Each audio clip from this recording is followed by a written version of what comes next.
半个月之后，陈长安和大黄两个此时蹲在地上，盯着远处一动不动。师傅他们在做什么？其实我也不知道，突然就蹲下来了。不知道在看什么。此时大黄和陈长安对视了一眼，彼此的眼神之中都看到了一丝惊讶。这王八眼不眼熟啊？眼熟，好像见过。不会是一坨？大哥，这王八好像在笑，而且还是对着咱们两个人笑。我操，真是一坨啊！二位都在呢，这不是巧了吗？你这一路都是这么爬过来的？对啊，给我累坏了。不是，你为什么不飞啊？就算是不飞，跑起来也行。你在秘境里跑得那么快，出来怎么不跑呢？这王八不都是爬着走的吗？那是普通的王八，你是普通王八吗？你别忘了，你是禁主，不是王八，这只是你幻化的一个形态。你看我干嘛？我怎么了？我可没忘记自己有实力。确实没忘了自己有实力，只不过经常忘了自己是麒麟而已。所以我现在虽然样子是王八，但不需要完全按照一头王八的样子去做，对吗？当然了，不过你走还走得挺快的。从赤月谷到这里可不近，你真的只是一直爬的吗？算是吧，没日没夜的爬，这一路我还没停过呢。遇见你也算有缘，要不要吃点东西再走？不了，我还得继续。大哥，你发没发现，一坨现在的气息还有思维逻辑以及说话都变得比以前更好了？发现了。师傅，那个王八是你们的朋友吗？认识，朋友算不上。不过这个……正说着话，陈长安突然愣住了。他怎么在这儿？陈长安，你小子居然也飞升到太古仙域了！真是没想到呀，我们两人居然还有重遇的一天。我操，怎么是这个货？沈云飞，你什么时候飞升的？很久了，大概6000多年前我就已经飞升太古仙域了。你呢？什么时候来的？来的比较晚，应该只有半年左右的时间吧。半年？你才来了半年多，修为已经突破到纯仙境巅峰了。不愧是你啊，我就知道你小子到了哪儿啊都是个变态。如此看来，你也没有接触周家的拉拢？没有。你也没有？我这个人自由散漫惯了，不过周家人还不错，也没有为难我。大概3000多年前吧，我就来到了这玄天域，一直在这边修炼，如今修为也是突破到了金仙境1重。这两位是？这位是我徒弟，这个是小跟班。你徒弟？你徒弟修为比你还高呀？前辈您好，我确实是师傅的徒弟，能够有今日的成就，全靠师傅的栽培。陈兄，我看你这徒弟好像年龄不大呀。确实不大，青鸾只有100多岁而已。什么？100多岁的真仙境巅峰？你才来太古仙域半年，这……难道说……不会吧？不会吧？算了，我就不多说了，好像是在炫耀一样，不值一提，这都不值一提。我去，这还不值一提啊！陈长安，你到了太古仙域怎么还不做个人啊？你这徒弟也太狠了吧！天骄榜必然有你徒弟一席之位啊！天骄榜，这又是什么东西啊？你不知道？确实不知道，刚来没多久。这天骄榜也是什么天道榜单不成？不是，这和太玄界曾经出现的天地人3榜不一样，这就是太古仙域专门弄出来的一个榜单，是荣耀的象征。你不会是也想要登上这天骄榜吧？这是自然，我这一次就是去参加天骄榜的。虽然我如今的实力确实差了一些，但就算是只是登上了末尾，那也足够了。别闹，你都多大年纪了，还去争天骄榜？陈兄，这你就有所不知了。玄天域的天骄榜只不过是分榜之一，并非总榜。而且就太古仙域的情况，3万岁之下都算是年轻一辈，我才2万多岁，年轻着呢。3万岁之下都算是年轻一辈。我操，不愧是太古仙域，这年龄的计算方法就是不一样。3万岁在太玄界都能够成为老祖宗的老祖宗了，在这儿居然只是年轻一辈。哎，这么说来，大哥你也有机会啊。对了，陈兄，你应该年龄也符合吧？你这般妖孽，说不定真的可以登上天骄榜啊。不如我们同行？你先跟我说说，这个天骄榜到底是什么样的存在吧？太古仙域弄出来这么个榜单，不会就是为了让那些人装叉用的吧？陈兄，你这般想，那可就大错特错了。不可否认，登上天骄榜自然会得到吹嘘的资本，也能够满足很多人的虚荣心，可这些都不是最关键的。天骄意味着天赋和潜力。咱们就单独以玄天域的天骄榜来说吧，玄天域虽然比太玄界还要大得多，可天骄榜只有50个名额，凡是能够登上天骄榜的人，在玄天域之中便是佼佼者，是所有人拉拢的目标。资源倾斜，你懂吗？会有大把的人在你身上投资，目的只有一个，等到天骄一飞冲天之时，随便给点回报，都比他们现在付出的要多得多。可是，在这些天骄成长初期，这些资源的倾斜就显得尤为重要，可以让他们有机会去争夺更高的天骄榜，甚至是天骄总榜。所以，这天骄榜并非只是为了炫耀，而是真的有好处可以获得的。那这不能叫天骄榜啊，应该叫投资榜。太古仙域弄这么个榜单，就是为了让其他人投资这些天才呗。太古仙域之中这么多的人，天骄榜的出现确实可能会让一些没有背景的天才被注意到，但大多数人都是有背景、有着修炼资源的人，这样的人其他人也会愿意投资吗？上了天骄榜不仅仅有好处，同样也有危险，被敌对势力的人针对，甚至是一次又一次的暗杀。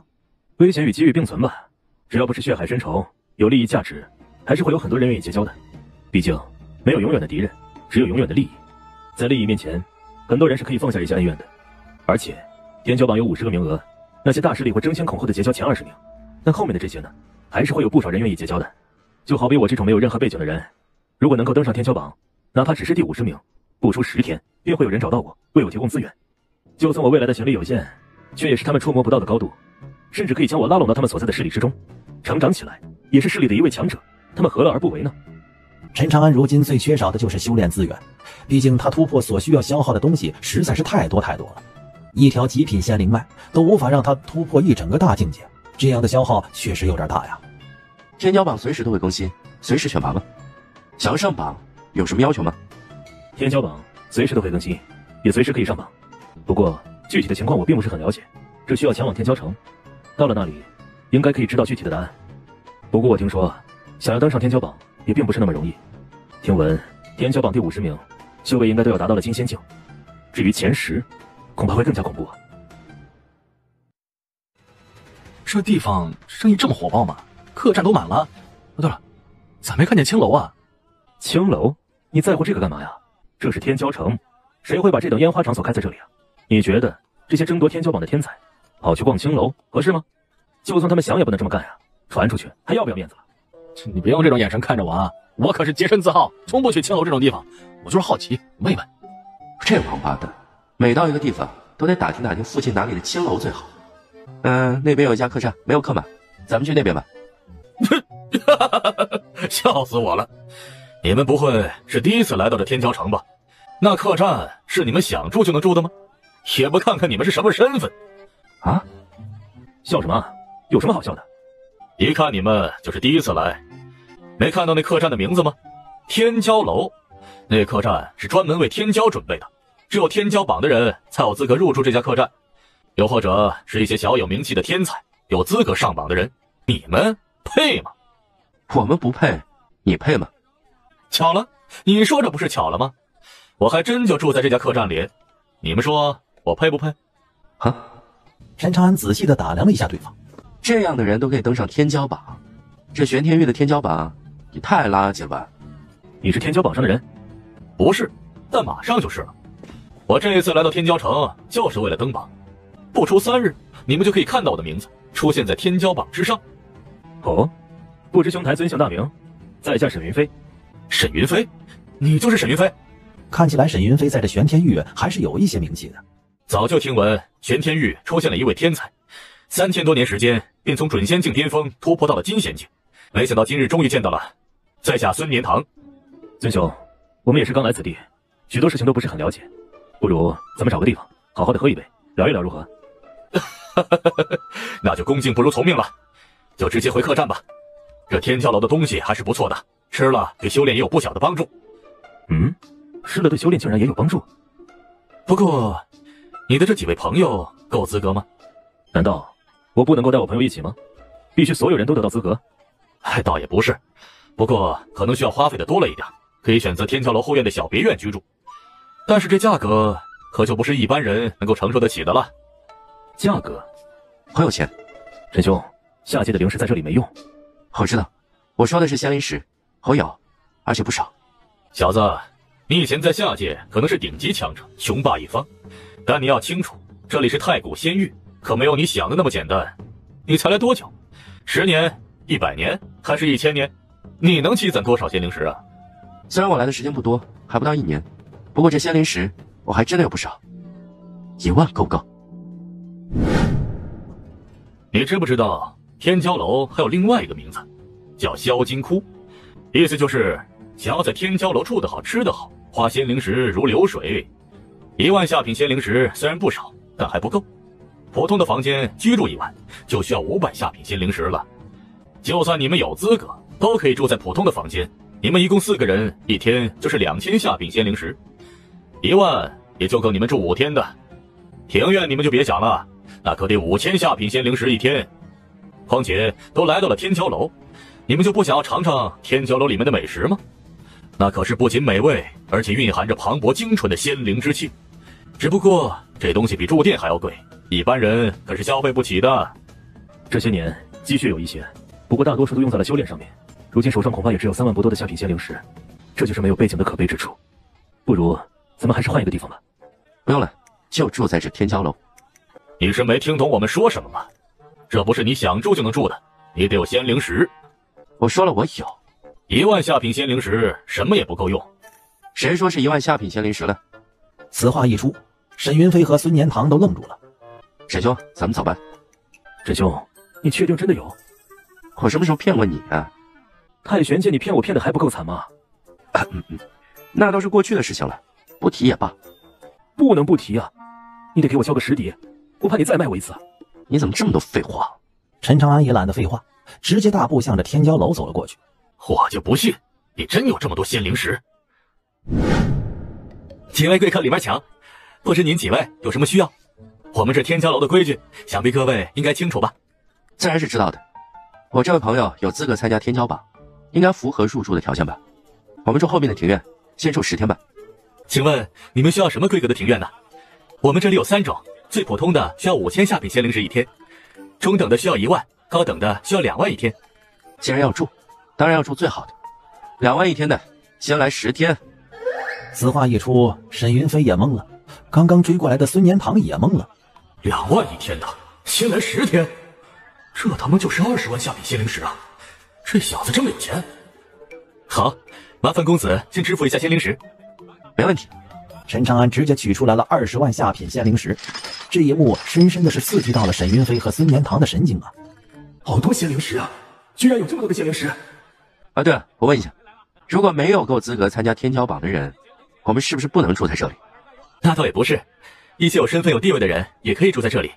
听到伙计的话，陈长安笑着点点头，随后看了一眼身后的孙年堂。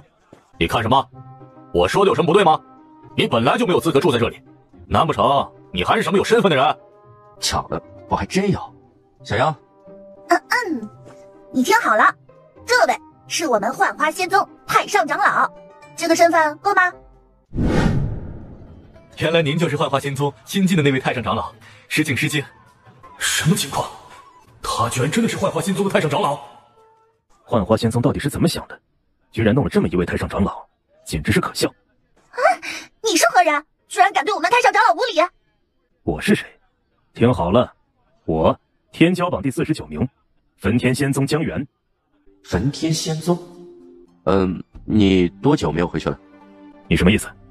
没事，好奇问问。我在天骄城已经待了3年，怎么了？3年，难怪不知道。焚天仙宗不错，很好。没事回去看看。你们焚天仙宗前段时间，老祖娶妻了。啊？老祖娶妻了？开什么玩笑！我们老祖从未娶妻，你少在这里胡言乱语。是真的，只不过你们老祖低调，并没有邀请宾客。这一点我倒是可以作证，确实有这件事情。还又知道？那焚天仙宗被灭的事情，他不会也知道吧？这天骄楼的伙计都知道这么多事情，看起来这天骄楼也不简单呢。这么重要的事情，宗门居然没有人通知我，不行，我得回去一趟。多谢告知。看起来你好像知道很多的事情。那焚天仙宗现在的情况，你应该也知道吧？我们天骄楼自然要知道的多一点，不过什么该说什么不该说，我们懂。放心，我们天骄楼不属于任何势力，是中立的存在。既然你知道的多，不知道能不能邀请你吃顿便饭？初来乍到，有些事情想要打听打听。您是贵客，我身为天骄楼的伙计，自然要满足您一切合理的要求。那我现在去安排。好，听说你们天骄楼的美食不错，那就多准备些，我们也开开眼界。不用担心仙灵石的问题，你看着安排就好。好，我会看着安排的。大家先挑选一下房间吧，一会儿去吃大餐。陈兄，我怎么感觉你们两个刚才聊天怪怪的？焚天仙宗怎么了？没什么，就是被我灭了而已。哦，这么说来，那江源岂不是……你灭了焚天仙宗？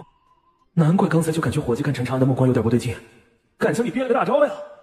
灭了5大仙宗之一的焚天仙宗，怎么可能？这么大的事情，怎么一点也没有听说过呀？刚灭不久就遇到你了，估计消息一时半会儿还传不开。不过我更好奇，这天骄楼到底是什么样的存在？怎么知道这么多？甚至我怀疑这个伙计知道是我灭了天骄楼，这很可怕，你懂吗？岂不是说，在天骄楼面前没有任何的秘密？玄天域发生的所有事情，都在天骄楼的监视之下。这天骄楼究竟是什么样的存在？你之前真的对于天骄楼没有任何的印象？你来玄天域都这么久了，在此之前，我都不知道天骄楼的存在。看来，我对玄天域的了解还真的是太片面了。慢慢了解吧。我觉得这个伙计，只怕也不是普通人。你能看透他的修为吗？修为？伙计的修为？他的修为难道比我还强？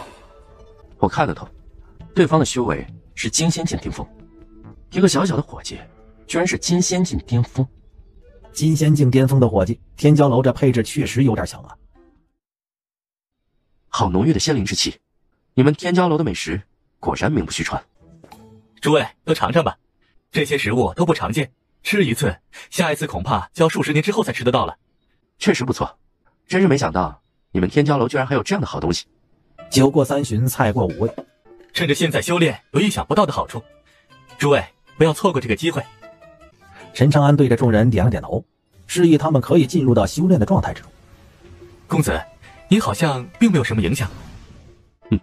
这些东西对我而言有用，但也只是有用罢了。能够突破到真仙境1重，我已经很满意了。看来公子果然非同寻常，难怪可以成为幻花仙宗的太上长老。咱们还是聊聊天骄榜的事情吧。我们这次过来就是为了天骄榜，我想知道怎么才能参加天骄榜，又怎么才能够登上天骄榜？需要挑战其他的天骄榜成员吗？不用那么麻烦，想要获取天骄榜的资格，需要先前往测试大厅进行资格测试。拥有了资格之后，便可以参加天骄榜的争夺。在这天骄之城中，还有一座天骄塔，只要你在天骄塔的成绩超过了其他天骄榜成员，便会成功落榜。只要在天骄塔之中的成绩超过其他成员就可以吗？天骄塔是个什么样的地方？公子，这个等你去了之后就会清楚，太多的事情我也不方便透露。不知公子还有什么想问的吗？你贵姓？小人姓楚，单名一个笑。楚笑，楚家，原来是楚兄。公子客气了，我不过是这天骄楼的一个伙计罢了。伙计只是一个工作，又不等于低人一等。况且你们这天骄楼，只怕也不是谁都有资格成为这伙计的吧？公子，若是你想，应该也有资格。我，算了，我可闲不住。哦，对了，这顿饭多少钱？不收钱。啊，不收钱，什么意思？不收费？楚笑只是一名伙计，他有这样的权限吗？如果有，那他的真实身份恐怕就不只是一个伙计这么简单。如果没有，那究竟是谁做出了这样的决定？我想知道，这一顿需要多少仙灵石？不多，10万上品仙灵石。10万上品仙灵石，这还叫不多？虽说这些仙灵石陈长安还是有的，可这数量放在这玄天域之中着实不少啊。10万上品仙灵石足够幻花仙宗积攒万年之久了。你们这消费这么贵？消费低的也有，几万下品灵石或者几万中品灵石的规格都有。只是公子这一顿相对比较昂贵了一些。是你们天骄楼的老板吩咐的不收费吗？抱歉，这个我就不清楚了，我只是奉命行事而已。陈长安点了点头，并没有继续追问，毕竟问了楚笑恐怕也不会说的。他们恐怕还需要修炼一阵子，我先送他们回去。回去？修炼的状态之中，要是随便挪动身体，恐怕不太合适吧。公子，这雅间……楚笑的话还没有说完，下一刻惊讶地发现面前的陈长安等人都消失不见了，就连一旁的大黄狗也没了。这如何？很不一般。虽说此人如今只是真仙境1重修为，但我看不透他。好，你先下去吧。陈长安在天骄楼的一切费用照旧，不要让他感觉自己受到了什么特殊的待遇。这还不让他感觉吗？这一顿饭，陈长安这么聪明的人，恐怕早就已经有了想法了吧？虽然心中这么想，但楚笑是不敢说出来的，只能够恭敬地施了一礼，随后退出了房间。终于来了吗？陈长安，终于等到你了。1个月之后。什么？都已经1个月了？我的妈呀，那这得花了多少鲜零食啊？没多少，你们那一顿可是吃了10万上品鲜零食，这住宿费才几个钱。多少？10万？还是上品鲜零食？陈兄，你不是给他们黑了吗？这也太贵了，要不咱们跑吧？当年你那霸气的劲儿呢，现在怎么这么怂啊？大哥，这他妈是太古仙域，不是太玄界，我哪有霸气的资格呀？你不看看自己的修为吗？修为？我的修为，金仙境3重，我居然突破了2重修为。行了，都已经耽误1个月的时间了，咱们也该去会一会这个天骄榜了。几人直接来到了天骄城之中，测试资格的地方。那大哥，你看到那个测试石碑了吗？和太玄界当初地榜出现的石碑一模一样。如此看来，那测试石碑应该就是太古仙域的东西。大黄、小妖，你们两个不合适，就不要参与了。不过你们两个都可以，不如你们先去测试一下。好，那我们……哇，你们看这个人的测试结果，我的天，好久没有看到过这样的测试结果了。云之蓝，云家的人吗？看来这天骄榜前10有人要被挤掉了。这样的测试结果，上一次出现好像还是5000多年前吧。云之蓝，玄天域云家人。云之蓝，年龄23578岁，修为金仙境9重，战力99999星，符合资格。99999星的战力，这战力的星级到底是什么意思啊？沈兄，你对于这个战力的评估知道多少？这个云之蓝的战力评估大概在什么程度？这个战力评估我倒是听说过一些，我只知道寻常金仙境的人战力大概在1万到2万星，强一些的金仙境大概能够达到2万到4万左右。我就听说过这么多，再高我就不知道了。不过这云之蓝的99999星应该很恐怖，所以这个战力就意味着一个人真正的实力，是吗？不错，是实力。云公子真是没想到，这才短短1000年的时间，您的实力就已经达到了这种程度。就算是当初的孟小辉，好像也没有达到这样的战力吧。玄天域天骄榜第1人，孟家孟小辉，这是所有人眼中当之无愧的第1天才。诸位，我就不在这里影响你们继续测试了。明天我会前往天骄塔，冲击天骄榜第1名。如果不测试，不能进入天骄塔吗？兄弟，第一次来天骄城吧？告诉你，这天骄塔的大门，只有通过测试的人才进得去，如果没有测试过，是进不去的。至于为什么会这样，那我就不清楚了。哦，是因为有一道结界隔绝吗？只有符合标准的人才能够进入？并没有结界，就是很奇怪，不符合标准的，没有经过测试的，谁都推不开天骄塔的大门，很邪门。据说呀，每个地方的天骄塔都是超级强者建造的，至于是多强的强者，那咱们这种小人物就不清楚了。天骄塔和天骄榜几乎同时出现，如今在这太古仙域之中，怕是存在着上千万年了。那天骄楼呢？天骄楼，这个我就不知道了。天骄楼很神秘的，不过我听说，天骄楼之所以保持中立，是因为它并非是玄天域的势力。当然，这些都是小道传闻，真假无从得知。原来如此，多谢了。沈兄，不如你先去测试一下吧。好，我去。姓名沈云飞，年龄17895岁，修为金仙境3重，战力45231星，符合资格。我去，这个沈云飞居然拥有4万多星的战力。金仙境3重，就拥有4万多星的战力，果然恐怖，应该有机会登上天骄榜。沈云飞的测试结果也引起了不小的轰动啊！虽然不如云之蓝那么令人震惊，却也是无法让人小觑。青鸾，你也去测试一下吧。是，师傅。大哥，青鸾的修为来得太快，而且从来没有实战过，你说他的战力会不会受到影响啊？会受到影响，不过就是测试而已。青鸾还年轻，有大把的时间去填补这个缺失。我去，我他妈没有眼花吧？你们看到了吗？这测试石碑不会出错，那此人云青鸾，不会也是云家的人吧？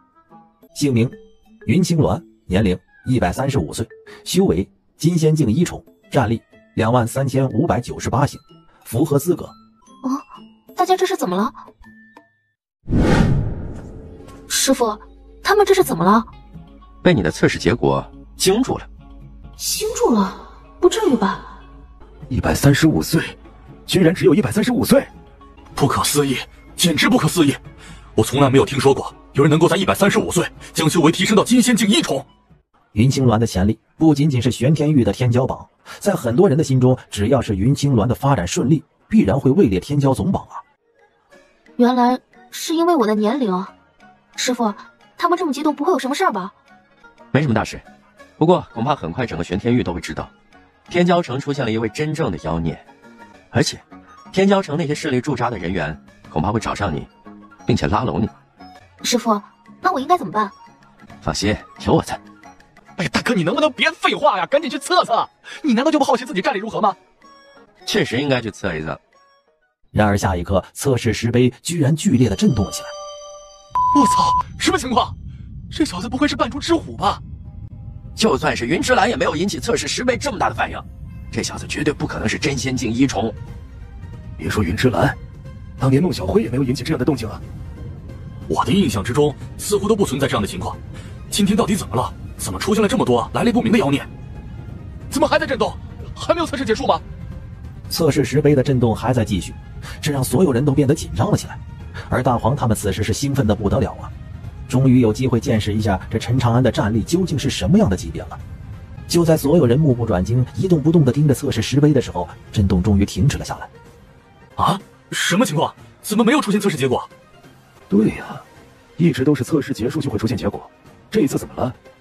不会是没有测试结果吧？这结果大爆炸他们可以理解，结果不合格他们也可以理解，但现在没有结果，这算是怎么回事啊？我操！你们看测试石碑，石碑怎么了？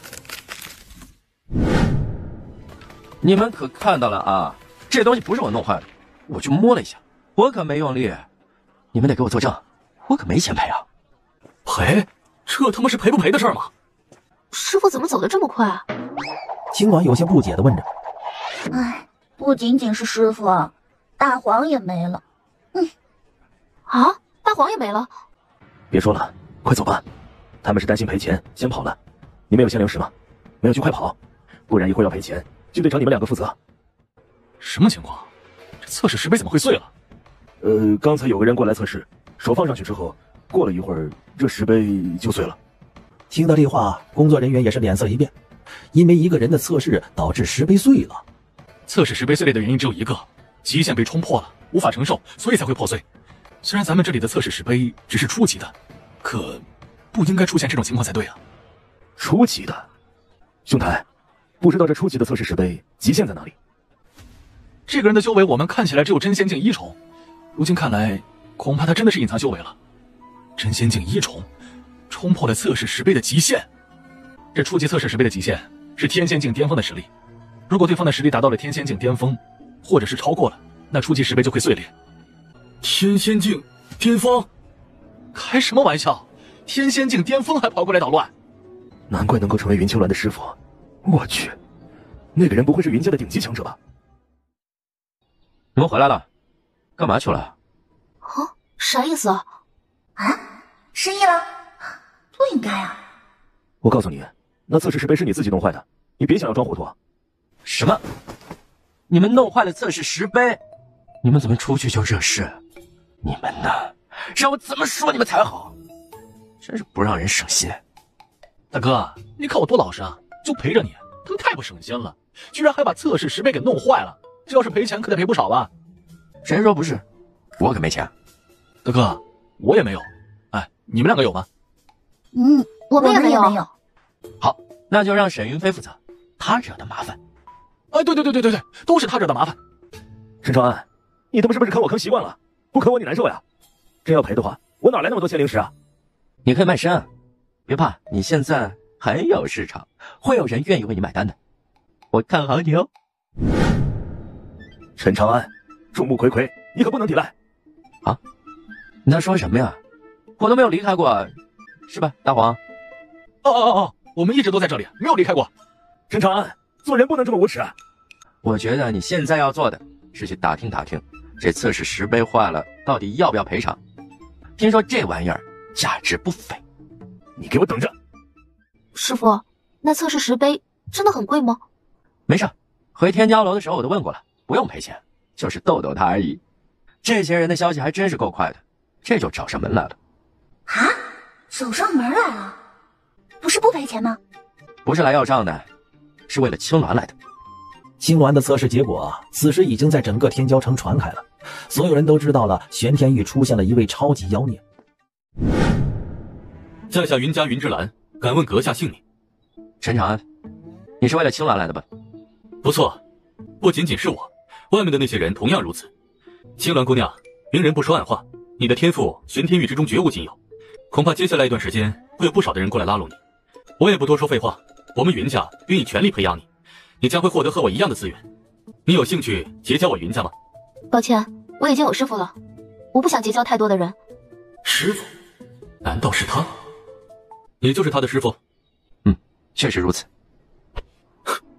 既然如此，那我不如直接和你谈谈吧。我们云家在玄天域的实力如何，你们应该很清楚。我们并没有束缚云青鸾的意思，不过是想要教好于他，仅此而已。我们云家愿意全力投资，只是希望日后云青鸾成长起来之后，我们云家也会得到一些回馈罢了。这是百利无一害的事情。你是他的师傅，应该也希望他能够得到更丰富的资源吧。好，我替他答应你了。师傅，青鸾，你还没有成长起来，需要的是资源。这个时候有人愿意为你提供资源，这是好事啊。只要对方不是心有歹意，就不需要拒绝。等你成长起来之后，记得帮助一下这些人就好了。但是你要记住啊，他们投入了多少，你就回报多少。若是无止境的索取，你是可以拒绝的，知道吗？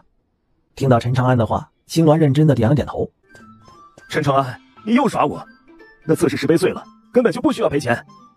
测试石碑碎了，是你做的？你竟然让测试石碑碎裂了！别看我，你别看我，不是我弄碎的，是他。是他？不足3万岁的年龄，还能够冲破了初级测试石碑的极限，此人究竟是什么来历？如此人物，为何之前从未听闻过？你也是为了天骄榜而来？哎，我这人呢，修为有点低，资源也有点少，这不是也想要拉拉投资吗？这话云之兰是万万不会相信的。能够将测试石碑弄碎的人，修为怎么可能会低呢？毕竟没有天仙境巅峰的实力，是不会冲破初级测试石碑极限的，甚至有可能此人已经是仙王境界的强者了。仙王？想到这里，云之兰感觉自己的呼吸都变得急促了起来。这位兄台当真是说笑了，您的实力怎么可能会修为低、资源少？如果我没猜错的话，您这一次过来，主要是陪同徒弟参加天骄榜吧？外面这些人都是谁啊？你应该清楚一些吧？哪些势力的口碑还算不错，品行可以，你应该也都清楚吧？听到陈长安的话，云之兰点了点头。好，那你一会儿先留在这里，帮我个小忙。帮个小忙？什么意思？所有前来想要投资云青鸾的人，陈长安是来者不拒，多多益善。但云之兰发现陈长安会有区别对待，对那些品行一般的势力，陈长安直接是狮子大开口。记下来了吗？记下来了。你让我记下来做什么？没什么，就只是一个名单罢了。青鸾，记好了，这些人以后不需要有任何的回报和帮助，反正他们的品行也不怎么样，能坑就坑，就当是帮他们积德行善了，做善事嘛，哪有图回报的？你说对不对？师傅，这不太好吧？确实不太好，可你师傅也不是什么好人呢。妈的，这一招高啊！感觉我好像错过了很多资源。唉，我怎么就没想到还能这么做呢？对了，吴家和孟家的人怎么没到？吴家的人我不太清楚为什么没有过来。至于孟家，云姑娘这个姓氏就是他们不来的原因吧。既然放弃了拉拢，那多半是打算扼杀在摇篮之中了。在天骄城，孟家应该不敢做得太过火，可一旦离开了天骄城，那就不好说了。他们不敢在天骄城动手吗？那可就真的太无趣了。看样子应该不会有人过来了吧。明天咱们也去天骄塔看看情况吧。这里居然这么多的人，大哥，他们这些人为啥明明没有能力登上天骄榜，还要进入天骄塔呀？你知道吗？因为这些人想要看看自己和天骄榜的差距有多大。另外一点，有些人也是将这天骄塔当成了修炼的一种工具，进入天骄塔也可以磨练他们的实力。你们快看，那不是云之蓝吗？这一下，恐怕孟小辉的第一宝座要保不住了。以当年的情况来看，确实保不住了。但也别忘了，孟小辉还没有超过3万岁，他若是回来重新挑战天骄塔，还是会改变自己的成绩的。唉，这天骄榜的竞争实在是太激烈了。你感慨个屁啊，跟你有毛关系啊？不过那个人是不是云青鸾啊？云青鸾，他们在一起，这么看来，云青鸾真的是云家的人。废话，在玄天域姓云的天赋还如此妖孽，那自然是云家人。若是这云青鸾成长起来，日后这玄天域的霸主恐怕是要易主了。没错，我感觉孟家绝对不会让云家崛起。这就和咱们没有关系了。这些是孟家人。不错，是孟家的人。一看格局就不怎么样。确实不怎么样。自从孟家人成为了玄天域的霸主之后，行事风格越发的张狂，而且很不地道。这个就是天骄榜，若是天骄塔的成绩达到了上榜的资格，就会在这上面显示出来。这是我上一次的测试结果，只能够排在第15名。不过那已经是5000多年前的事情了。这一次我的目标是第1。第50名的成绩居然是第5层，用时更是达到了30天，这也能上榜？第1名只是通关了40层，天骄塔总共99层，你们居然没有一个人登顶过。大言不惭，你进入过天骄塔吗？知道天骄塔是什么样的难度吗？登顶说的容易，有种你去登一个试试。他叫郑南天，天骄榜排名第10。云之蓝，听说昨天你很出风头，你这种已经位列天骄榜的人还跑去测试，恐怕就是为了引起关注吧，哗众取宠罢了。虽然我没有去测试，但我的实力绝对不会比你弱。这次我过来，也是为了天骄榜第1名，那就看看咱们谁有这个本事吧。好，那就看看谁才是有真本事的人。郑南天冷哼一声，随后向着天骄塔走去。这郑南天是什么人啊？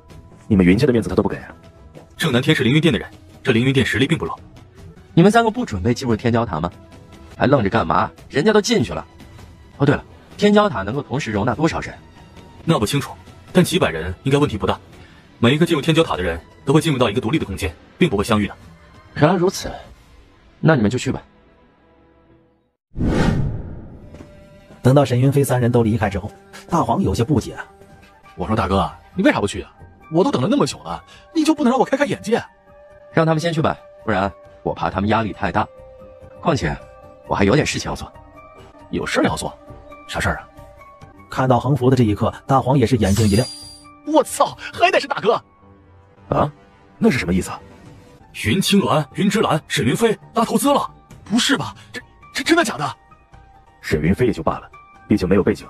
云之蓝和云青鸾都是云家的人，他们也需要这样吗？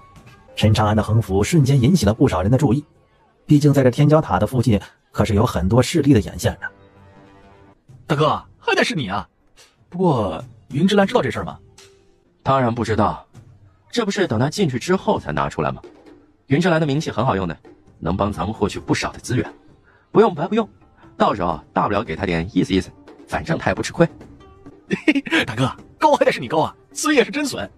那云家人不会不管不问吧？大黄刚说完，云家的人就已经走了过来。陈公子，我想问问，你这横幅是什么意思？云之蓝怎么也在这上面？哦，这事，要不你们自己问问云之蓝。所以这是云之蓝自己同意的？对，他自己昨天觉得错过了很多的资源，有些后悔，让我帮他想想办法。这就是我想的办法。放心吧，云之蓝自己心里有数，你们不用操心。见陈长安这么说，云家人也只能作罢。不一会儿，陈长安的周围就已经是围满了人。可笑，小丑行为。哼，得到这些人的投资资源又如何？能够改变什么吗？确实可笑。真没想到，云家都已经落魄至此了吗？就在孟家人吐槽的时候，却突然发现天骄城城主府的人出现了。你就是陈长安？不错。啊，我们是城主府的人，能参与一下投资吗？啊，城主府的人都要来参与投资？我去，天骄城存在以来，这恐怕还是第一次出现这种情况。他们要投资谁啊？云青鸾吗？一定是这样。城主府的人都已经看中云青鸾的妖孽天赋了吗？当然可以。你们要投资谁？你们城主府也会参与投资吗？我们也从来没说不参与啊。只不过能够让城主选择的人很少而已。你算一个，云青鸾也算。不过你不是云青鸾的师傅吗？投资了你，也等于投资了云青鸾，这个买卖怎么看都划算。投资我很贵的，可整个玄天域之中，我们城主府的投资是最有价值的，这一点应该没有人会反对。你们城主府会给我提供什么样的资源？一切我们能够掌握的资源，只要你要，我们都可以给，这是城主吩咐的。好，我答应了。这么好的事情，陈长安怎么可能会放过呢？他修炼所需要的消耗实在是太庞大了，靠着自己去一步步的找，那得找多久啊？你们还有事？见城主府的人还没走，陈长安有些好奇地问了一句：“没事，你还要留在这里？你已经有了我们城主府的投资了。”我这个人呢，最讲义气，我不能因为自己有了投资就不顾兄弟了，我还得帮他们拉投资呢。是我们过于狭隘了，那我们就先不打扰了。我们会尽快为你准备一些修炼资源送到你的手上。那就最好不过了。因为城主府的出现，让更多的人打算进行投资了。但这一次，他们的主要目标是为了陈长安。不管投资沈云飞还是云之兰，就算是云青鸾，都不是他们真正的目标了。不少人都只是想要在陈长安这里混一个脸熟，结个善缘，没准日后便会有用得到的地方。怎么办？咱们要不要也过去？这需不需要先跟家主汇报一下？好，那我现在就联系家主。就在孟家的人联系孟家家主的时候，一个消息再一次传到了天骄榜这边。你们听说了吗？孟小辉来了。孟小辉，天骄榜第一的孟小辉。没错，这孟小辉已经5000多年没有出现在天骄城了，这一次过来，恐怕是想要在自己3万岁之前做最后的冲刺吧。少主，你怎么来了？5000年了，我已经做好了准备。这一次我来这里，就是为了冲击天骄塔50层之上。我打算离开玄天域了。哦，对了，云家那个云之兰，听说测试的结果不错，超过了你当年。云之兰吗？不值一提。如今的我，整个玄天域之中，谁能抢夺我天骄榜第一的位置？没有人有这个资格。听闻此言，孟家的人都是尴尬的笑了笑。啊？你们这是什么反应？家主同意了，同意我们投资那个陈长安了。啊，少主，你也来了？你刚才说什么？家主准备投资陈长安？陈长安又是谁？怎么从来没有听说过？他就是陈长安，得到了天骄城城主府投资的人。得到了天骄城城主府的人投资？这个消息着实让孟小辉大吃一惊，不由得向着陈长安看了过去。沈云飞、云青鸾、云之兰，这是什么意思？孟家人将事情的经过说了一遍。孟小辉听完之后也是大吃一惊。家主这个决定有些草率。这个陈长安和云家的关系看起来似乎不错，所以他们和我们孟家之间的关系未必就会很友好。家主选择投资陈长安，岂不是养虎为患？听我的，放弃培养陈长安。可是什么？你们要清楚，谁才是孟家未来的希望。而且我是孟家人，只有我才会真心实意的为了孟家好，外人终究是靠不住的。这件事情听我的就好，一切等我从天骄塔出来之后再说。我会让所有人知道，我才是当之无愧的天骄榜第一人。这个陈长安不足为虑，我怀疑他根本就不是玄天域的人，他应该不会进入天骄塔。说完之后，孟小辉在众人的注视之下，直接走进了天骄塔之中。怎么办？是听少主的，还是听家主的？这我怎么知道？哎，算了，先等一等吧。陈长安应该也不会马上离开天骄城，也只能如此了。太上长老，我怎么感觉我们好坏啊？坏嘛？其实你有没有想过，我们只是要了他们的一些资源，并没有对他们做什么过分的事情。可等到我的名气打响之后，就算我什么都不做，他们也会打着我的名号去获取利益。真正占了便宜的人是他们。那如果说这样，他们岂不是败坏了太上长老的名声？你以为我记下这个名单是为了回报他们吗？不，这个名单以后可能会成为他们的催命符。当然，如果他们不是做的太过分，我也不会计较的。嘿，真是没想到，太上长老您考虑的这么周全。行了，这些资源你们两个慢慢挑选，合适自己就随便用，不用客气。多谢太上长老。哎，大哥，那我就不跟你客气了啊，抓紧修炼吧。哎，好。回来了，这1个月的天骄塔历练看起来收获不错。师傅，我登榜了。登榜了？他原本的打算只是让青鸾进去见见世面，历练一番，没想到这丫头居然还给自己带来了一个意外之喜。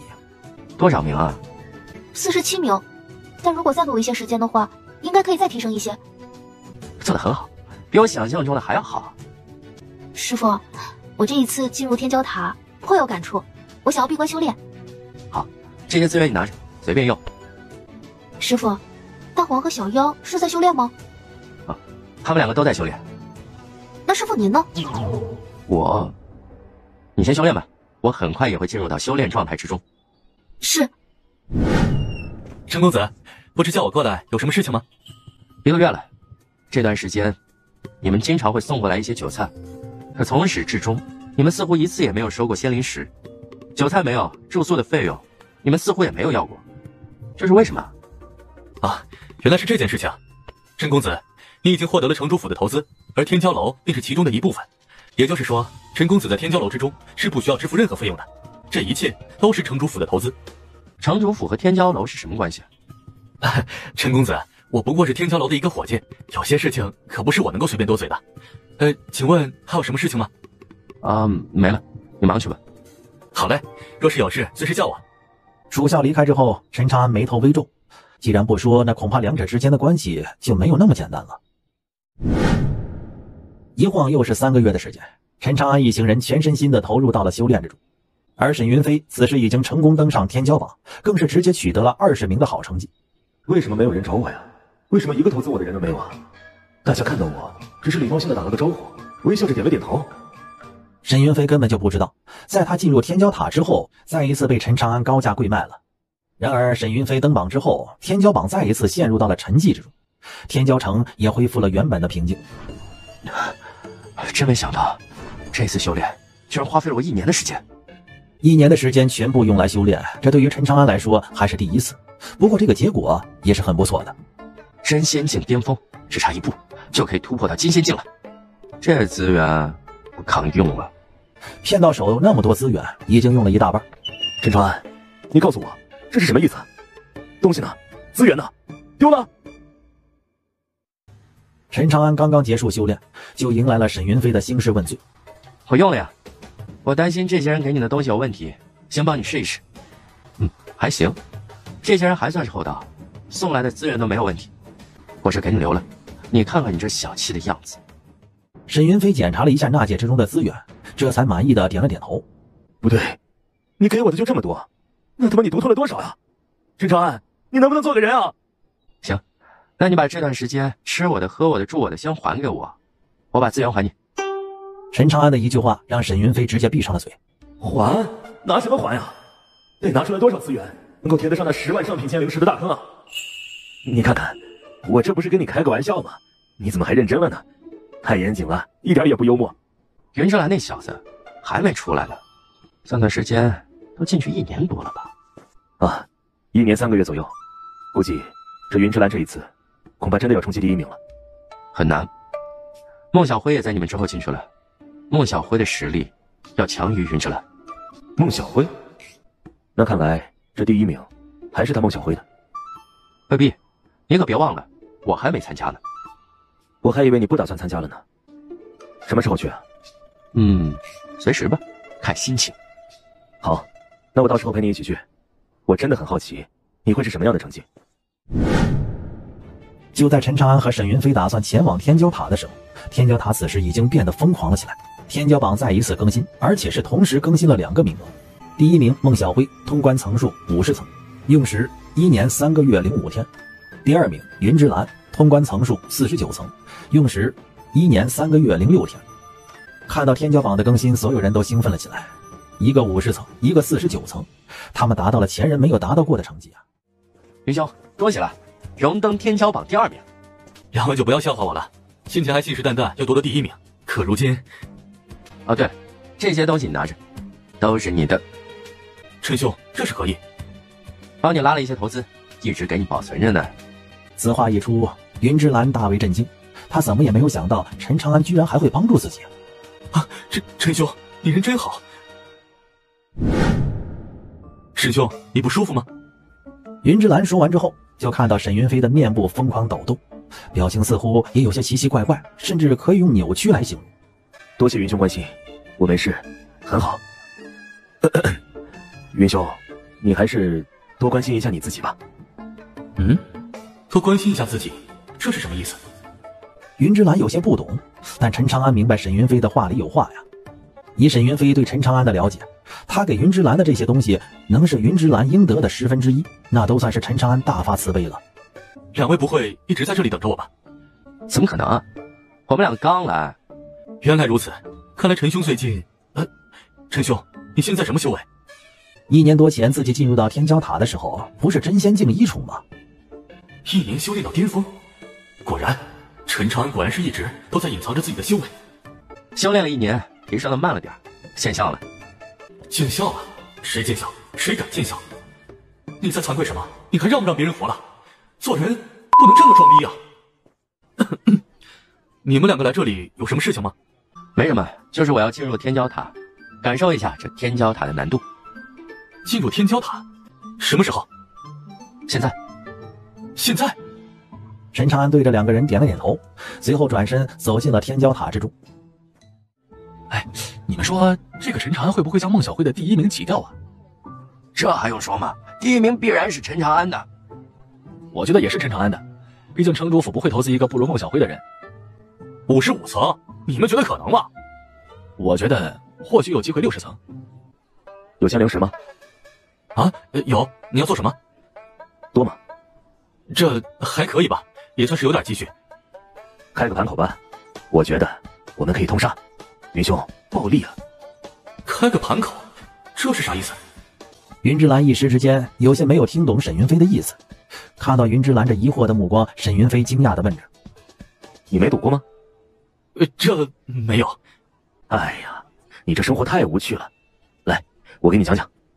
以他对陈长安的了解，陈长安最终的成绩一定会非常的恐怖，但是其他人不会相信，更不会这么选择，所以他们的投注10有8九会血本无归。沈兄，你真这么有自信，觉得陈兄能够进入到70层，甚至是80层之上？云之兰和沈云飞都进入过天骄塔，里面的难度如何，云之兰不相信沈云飞不懂，可沈云飞的信心十足，着实让云之兰倍感意外啊。不过陈兄的实力确实让人捉摸不透。你说的有道理，沈兄，还是你懂得多。没啥，我这都是跟陈长安学的，他那贼心眼才多呢。沈云飞能够想到这一点，完全是有样学样，都是和陈长安学来的。好，那就干了。云之兰一咬牙，让沈云飞去开盘口，自己又跑到云家人那边筹集了一些仙灵石，有备无患。开盘了，压住陈长安的成绩。我去，这压住是什么意思？都没有低于50层的赔率啊！而且只是猜陈长安最终成绩，55层到60层的概率10倍，我觉得这个比较靠谱。我操，居然还有99层的赔率，赔率居然高达1万！算了，这个就是拿来骗人的，怎么可能会上到99层？如果说这是90层到99层赔率1万的话，我说不定还会压一点。99层通关太难了。可是1万赔率啊，那我就是压住1枚下品仙灵石，赢了也是1万呢。哦，好像也有点道理。那就赌一手。赌一手，输了也没多少。看到不少人都在压住99层，云之兰顿时有些慌了。这他妈要是陈长安真的通关99层，这得赔多少啊？陈兄，这怎么办啊？你这人天赋不错，修为也高，就是脑子一般，也不够沉稳。咱们稳赚不赔的。啊？怎么说？你看看其他选项下注多少，两者抵消，我们还是赚的。这些人不敢在99层压重注。啊，有道理。就在两个人沾沾自喜的时候，城主府的人也来到了此地。99层通关，压住1万上品仙灵石。我操！多少？1万上品仙灵石。不好意思啊，收盘了。开什么玩笑？1万上品仙灵石，这他妈要是输了，得赔1个亿啊！这要是输了，回家不得被价格扒皮啊？云家他妈拿不出这么多仙灵石啊！哦，这么快就收盘了？还是说……我们两个财力有限，太多的赔不起，所以只能够收盘了。原来如此，那就算了吧。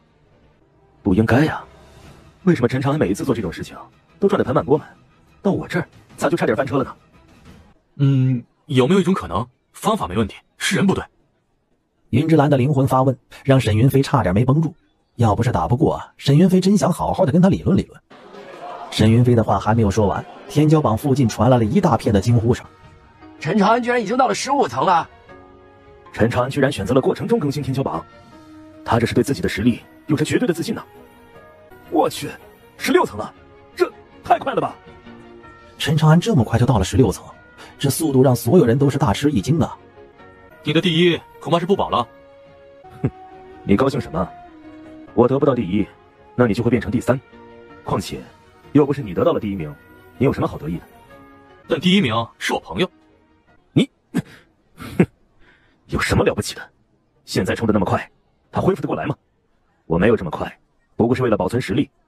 他这么不留余力的冲，除了炫耀之外，没有任何好处。是吗？可是他已经冲到20层了。什么？20层了？云之兰的话让孟小辉心头一震，这么快就20层了？不过半个时辰，陈长安就已经冲到了40层。这一刻，所有人看着天骄榜不断变化的排名，所有人都麻木了。凌云殿，郑南天正好从天骄塔里面出来，看到所有人都在盯着天骄榜观看，嘴角浮起了一抹得意的微笑啊！是被我的成绩惊艳了吗？孟小辉和云之兰居然也在啊，他们也被吓到了吗？我的成绩有这么让你们吃惊吗？听到郑南天的话，云之兰和孟小辉都是不屑地看了他一眼，那眼神仿佛是在说：“你在说什么梦话呀？”郑南天看到两个人的表情也是有些不爽，可当他看到自己的排名之后，更懵了呀！不可能，怎么可能？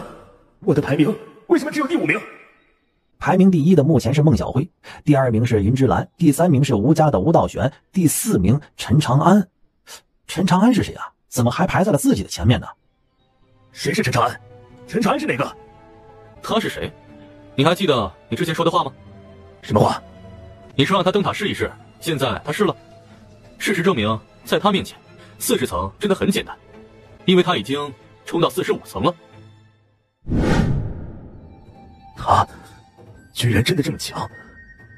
只要有陈长安在，他就不可能再成为第1名，永永远远都不可能。陈长安，你是真该死呀！师兄，你说陈兄的实力到底达到了什么程度？他不会是要1天之内通关99层吧？如果是他，我觉得很有可能，他一定会在1天之内通关99层天骄塔，因为他是陈长安。陈长安，你终于来了！啊！对面的中年男子开口说话，这让陈长安也是一愣。之前面对的所有敌人，可是一句话不说，上来直接动手啊！你是真人？不错，我是天骄城城主，也是天骄楼的楼主，我叫陆霄云。难道又是你认识陈天？不错，若非如此，我也不会主动来到玄天域，当着天骄城的新任城主。我已经等了你近100万年了。果然是他，那就开门见山吧。他让你在这里等着我，目的是什么？果然快人快语，是让我留在这里帮你保存这一样东西。为什么一定要让我来到99层才可以？还有，如果是别人比我先一步来到这99层呢？不可能。既然大家都以为玄天域的天骄塔相对弱一些，那只是50层之前，过了50层之后，难度区别也有，但并不是那么离谱。玄天域这个地方，3万岁之内，别说是99层，就算是60层，都很难有人能够通关。况且，如果不是你的话，我也不会出现在第99层。最主要的是，只有你参加了天骄榜，这东西才可以给你。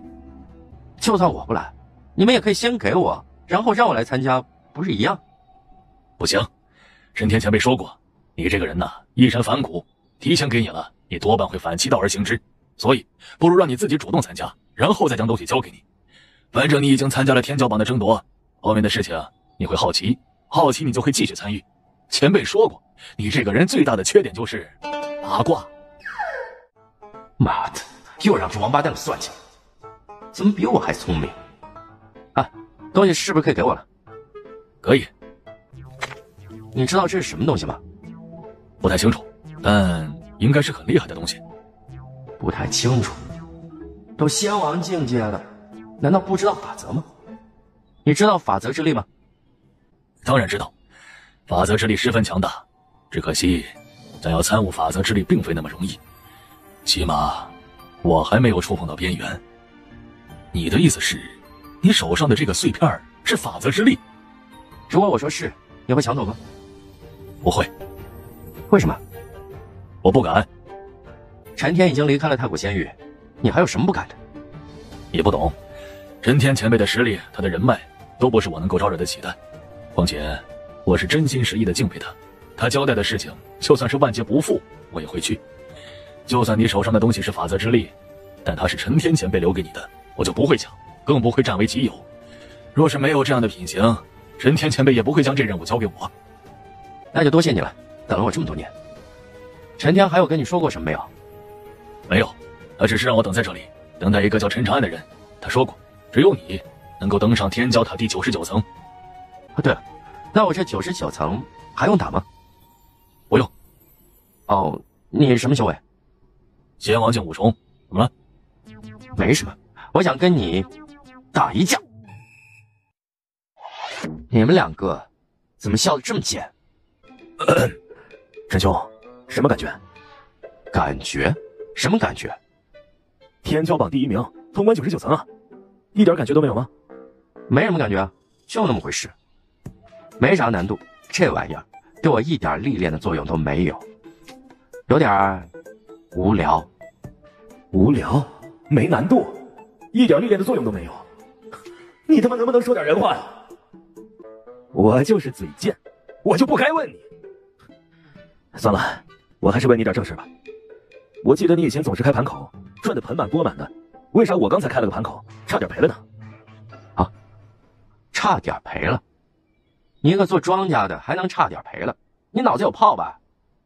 沈长安听到沈云飞将事情的经过说了一遍之后，这才明白沈云飞的问题出在了什么地方。如果是我不会弄那么多的选项，只有一个，一天之内能不能通关99层，不能的赔率是1赔1，能的赔率是1赔10。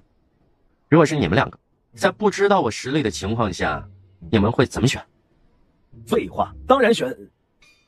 原来是这样，还好我们收盘快，不然的话，这次卖身都不够赔的。当初在太玄界，就有人像你们这样开盘口，我直接压了重注在自己身上。哦，最后赚了多少？赚了多少？老子财色兼收，你说赚了多少？你确定是这个人杀了孟家主母？不会错？没错，就是此人。孟家的人经过一番调查，已经找到了杀害孟家主母的人。这不可能吧？陈长安怎么可能会是杀了主母的人？居然是他，这可怎么办呢？陈长安的实力可是能够通关天骄塔99层的人呢！完了，咱们孟家这一次不是面对了一个强敌吗？最可怕的是，陈长安有城主府的投资啊，城主府不会看着陈长安被杀的。你们刚才说什么？天骄塔99层，这个人叫陈长安，还通过了天骄塔第99层。不错，就是昨天的事情。如今整个天骄城到处都在议论陈长安，你难道没有听到吗？没有，我没太注意，就是感觉这一次来天骄城更加热闹了。若是如此，咱们岂不是没有办法报仇了？报仇？先想想陈长安为什么会杀了主母，是否和我们孟家有什么不可化解的仇怨吧？我觉得这件事情一定要想办法和陈长安化干戈为玉帛。对，必须这么做。哼，瞧瞧你们这个样子，是不是忘了我们孟家才是玄天域的霸主了？陈长安有胆子杀了我们孟家的人，还有什么是他不敢做的？放任不管，只会让人觉得我们孟家好欺负，让他陈长安以为我们孟家怕了他。对付这种人，必须铲除，否则后患无穷。陈长安不能留，不能留。你说得倒容易，可怎么杀？你去杀吗？你有这个本事吗？你们在怕什么？就算他通关了天骄塔99层又如何？别忘了，我们孟家也是有着2名天仙境巅峰，还有1名半步仙王境界的强者。你们觉得会对付不了他一个陈长安吗？可是城主府那边怎么办？你们的脑子是不是被狗吃了呀？天骄城保持中立，从来不会参与到玄天域的事情之中。他们难不成要坏了规矩，就为了陈长安？如今便是杀陈长安最好的机会。若是陈长安走了，再想要找到他，恐怕就没有那么容易了。这件事情我会亲自跟家主说明白。你们现在的任务只有一个，监视陈长安的一举一动。希望在我们孟家人来之前，他不会离开。这，好吧。接下来有什么打算？我打算留在天骄城，一边修炼，一边进入天骄塔历练。以我现在的成绩，以及你的那份名单，资源方面，我觉得应该不愁。你呢？我最开始的想法是夺得天骄榜第1名，可如今看来，别说第1名，第2名我短时间之内都做不到。原本我没有打算这么早就离开玄天域外出历练，毕竟我觉得我进仙境巅峰的修为还差得多。但现在我改变主意了，想要走得更远，必须离开玄天域，否则我只是在消磨时间。没有见过外面的世界，我永远都不会明白自己和其他人的差距有多大。曾经的沾沾自喜，不过是自欺欺人罢了。你的想法不错，也是时候出去转转了。沈云飞还差点，应该再努力。陈兄，你问了我们2个，那你呢？你接下来有什么打算？云青鸾还有大黄他们如今都在修炼，恐怕一时半会儿是走不了的。先等他们修炼结束再说吧。哦，对了，云兄，我问你一件事情，这个东西你之前见过吗？这是什么？我没有见过。你们云家没有，那孟家呢？我们云家和孟家形同陌路，没有什么交集，我怎么可能会知道孟家有没有？既然他不知道，或许我要找时间亲自去孟家走一趟。你究竟会是什么呢？按照融合胎珠的规律来看，这一个法则之力碎片对应的应该是心脏位置。这个位置获得的法则之力，陈长安一直都没有搞清楚是什么呀。希望你能带给我答案吧。陈长安微微一笑，随着意念一动，法则碎片瞬间化作能量冲入到了陈长安的心脏位置。果然是这里。融合了法则碎片之后，陈长安终于明白了为什么这个位置的法则之力从始至终并没有给自己提供什么实质性的能力呢？因为这里的法则之力是永恒法则。领悟了永恒法则，便等同于是拥有了不死之身。若是永恒法则能够大成，便足以永生不灭。奇怪，我是融合了胎珠之后才拥有了永恒法则，可为什么没有融合胎珠之前，我就已经是不死之身？是因为我的身体之中原本就存在着这些能力，只不过需要融合胎珠激发出来不成？陈公子，楼主有请。楼主请我吃饭？是。行，你们楼主吃的东西应该更好一点，不吃白不吃。这多不好意思啊，又让你破费了。不用客气，这些东西对我来说只是美食而已，起不到什么作用，而且我没有那么穷。陈兄，请用。你找我不会只是请我吃饭这么简单吧？食不言弃，你这规矩还真多。这是教养问题。行，我没教养，我从小没跟在爹妈身边。我师傅不吃饭。这样你别吃了，你先说，你说完了再吃，这样就不算坏了规矩了。我这一次叫你过来呢，是有事情跟你说。孟家打算对你出手了，我估计7天之内，孟家的人就会来到天骄城。他们来得这么快？在天骄城之内，孟家不能够布置传送阵，但在天骄城之外，他们做什么我管不着。有传送阵在，自然就会快了许多。那你这天骄城也有传送阵吗？有，你要用吗？天骄城的传送阵连接的不是玄天域。啊，天骄城的传送阵连接的是其他区域，那以后说不定还真的能够用上。好，以后我要用的时候再告诉你。除了孟家，还有其他的事情吗？有，你如今拥有了参加更高级别天骄榜争夺的资格，我的建议是尽快去参加。地点我都帮你想好了，就去流云域。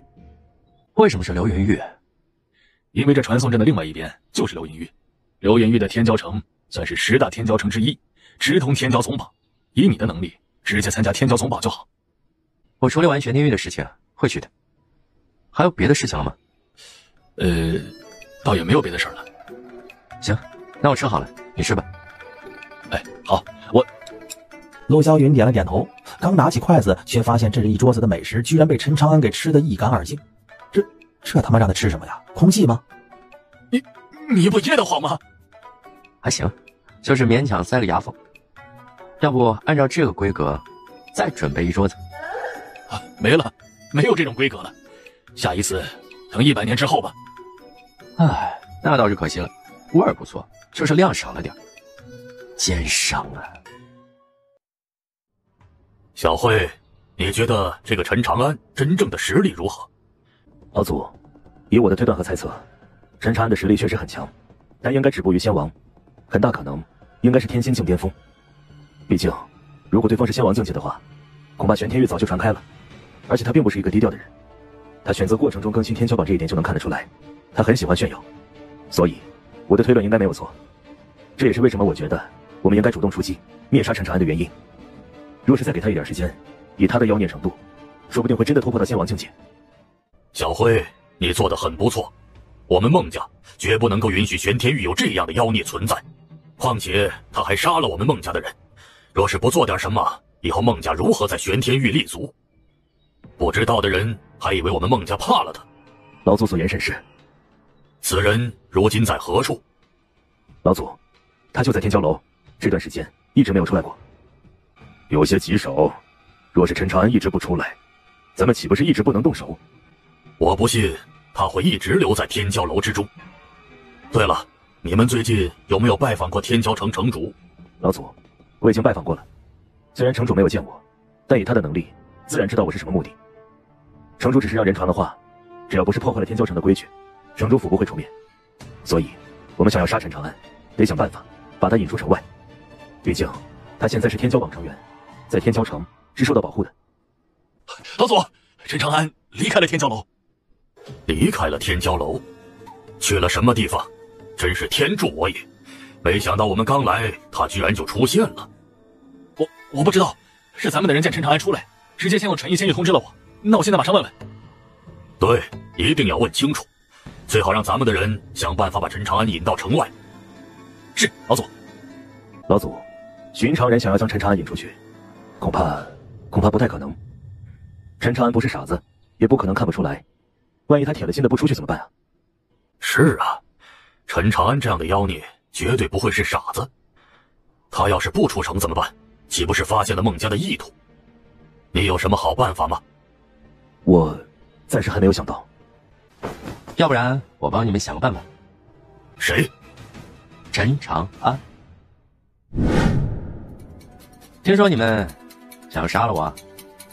陈长安，不要以为在天骄城我们不敢动你，你就可以如此肆无忌惮。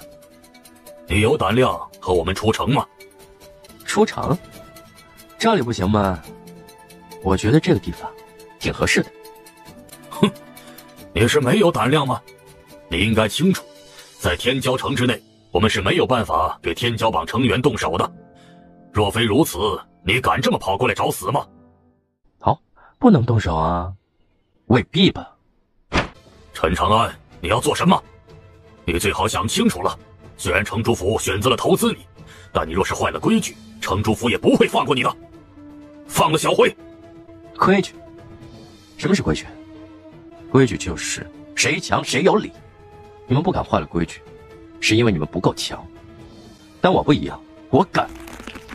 小辉，陈长安，你好大的胆子！不过很快，孟家那边就已经安静了下来。怎么样？这就是你们想要看到的结果吧？你究竟是什么人？又来了，又是这句话。拜托，就不能换个台词吗？总是这样，能不能有点新意？我是谁重要吗？算了，懒得跟你废话。你这是要做什么？我想知道一些事情，问你太麻烦，搜魂不错。搜魂？陈长安居然要对我搜魂？对于孟家老祖而言，搜魂比直接杀了他都要痛苦啊！你想要问什么？我都说，不要搜魂，千万不要搜魂！面对陈长安，孟家老祖没有丝毫的胜算，哪来那么多废话？陈长安控制住了孟家老祖之后，直接对他进行了搜魂，可最终结果是失望的。孟家居然没有法则碎片，身为玄天域的霸主，居然没有。既然没有，那我也没有留在玄天域的必要了。都杀了，不然呢？他们又不请我吃饭。孟家如今最强之人都已经没有了，恐怕不需要你出手。很快，孟家就会被过往的仇家赶尽杀绝。你是不是也打算离开了？听到陆霄云的话，陈长安笑着点了点头。既然如此，那你还有什么需要交代的吗？交代？我交代的事情，你就会去做吗？不会。但是我可以让别人去做。让我猜一猜啊，幻华仙宗应该照顾一二对吧？沈云飞这小子和你是旧相识，也得照顾照顾对吧？还有什么云青兰的父母吗？这除此之外还有其他的事情了吗？这王八蛋的消息果然灵通啊！我在玄天域的关系，他应该是一清二楚。可你既然都已经猜到了，还跑来问我做什么？讨个人情啊？有，还有其他的事情。你们城主府不是投资我吗？我资源用光了，再来点，越多越好。陈长安的话让陆霄云嘴角一抽。那么多资源，这么快就用光了？你他妈也太败家了吧！我资源也不多，先给你拿点吧。到了流云域，只要你打响名号，资源会源源不断的。什么时候出发呀？急什么？他们还修炼呢。要不你再给我准备一桌酒菜？规格低一点没关系，我不挑，你别走啊。大哥，你想我了没有？我金仙境了，而且还是金仙境5重，我厉不厉害？其他人可没有我这个修炼速度吧？行了，既然你们都已经修炼结束了，有件事情我要跟你们说一声，我要离开玄天域了。你们两个什么打算？离开？这么快就要离开了吗？太上长老，您不回幻华仙宗啦？师父，我想自己去历练一番，一直跟在您的身边，恐怕我不会遇见真正的危险。我不想成为你的负担和累赘，我想要努力修炼，成为师父的助力。可我不清楚，自己是要留在玄天域，还是去其他的地方。青鸾，你年轻，而且修为只有金仙境3重，这样，你留在玄天域，修为突破到了天仙境之后，去找天骄城城主，让他将你送去流云域。你可以在流云域继续历练，也可以去流云域的天骄城，感受一下真正的天骄塔究竟有什么不一样的地方。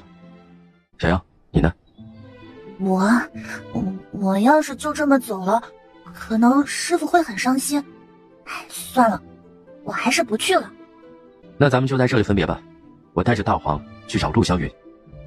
师父再见。太上长老再见。陈长安带着大黄离开了天骄楼，可走着走着，突然又是一愣，还真是有缘分，又碰面了。我说一坨呀，你他妈不会是在跟踪我们两个吧？没，我没有，我是听说天骄城很热闹，过来见见世面。哦，好，那你继续，我们走了。啊，你们这就走了？干嘛去？带我一个呗。啊，带你一个。一坨，你不会也认识陈天吧？怎么可能？我一直都在赤月秘境里面待着，哪里会认识陈天啊？绝对不认识。说我没有记错的话，我从来没有跟你说过陈天是谁吧？可刚才我提起陈天的时候，你的眼睛为什么没有任何的疑惑呢？还有，你嘴上说着不认识，可你刚刚下意识的在点头，还想继续瞒着？被你发现了。那个确实认识。妈的，果然这个一坨有问题。说吧，跟着我干什么？陈天给了你什么任务？不知道，就是让我等到你之后跟着你，没了。就这些？就这些。对了，他还让我给你带一句话。他说你小子别想把我扔了，否则的话你以后会后悔的。妈的！陈长安刚打算直接将一坨扔了，然后带着大黄离开玄天域，可没想到自己这个心思又他妈让陈天给猜中了。你对我很重要。那不知道，反正我也在赤月秘境里待够了，跟着你长长见识也好。我发现最近我越来越像是一个生命体了，带着我呗，我不给你们添麻烦。陈天既然让我跟着你，说不定你以后真有用得到我的地方呢。大哥，要我说就先带着吧，顺其自然。你不是都打算躺平了吗？按照陈天的规划去走，都有人给你安排好了一切，你多舒服呀，对不对？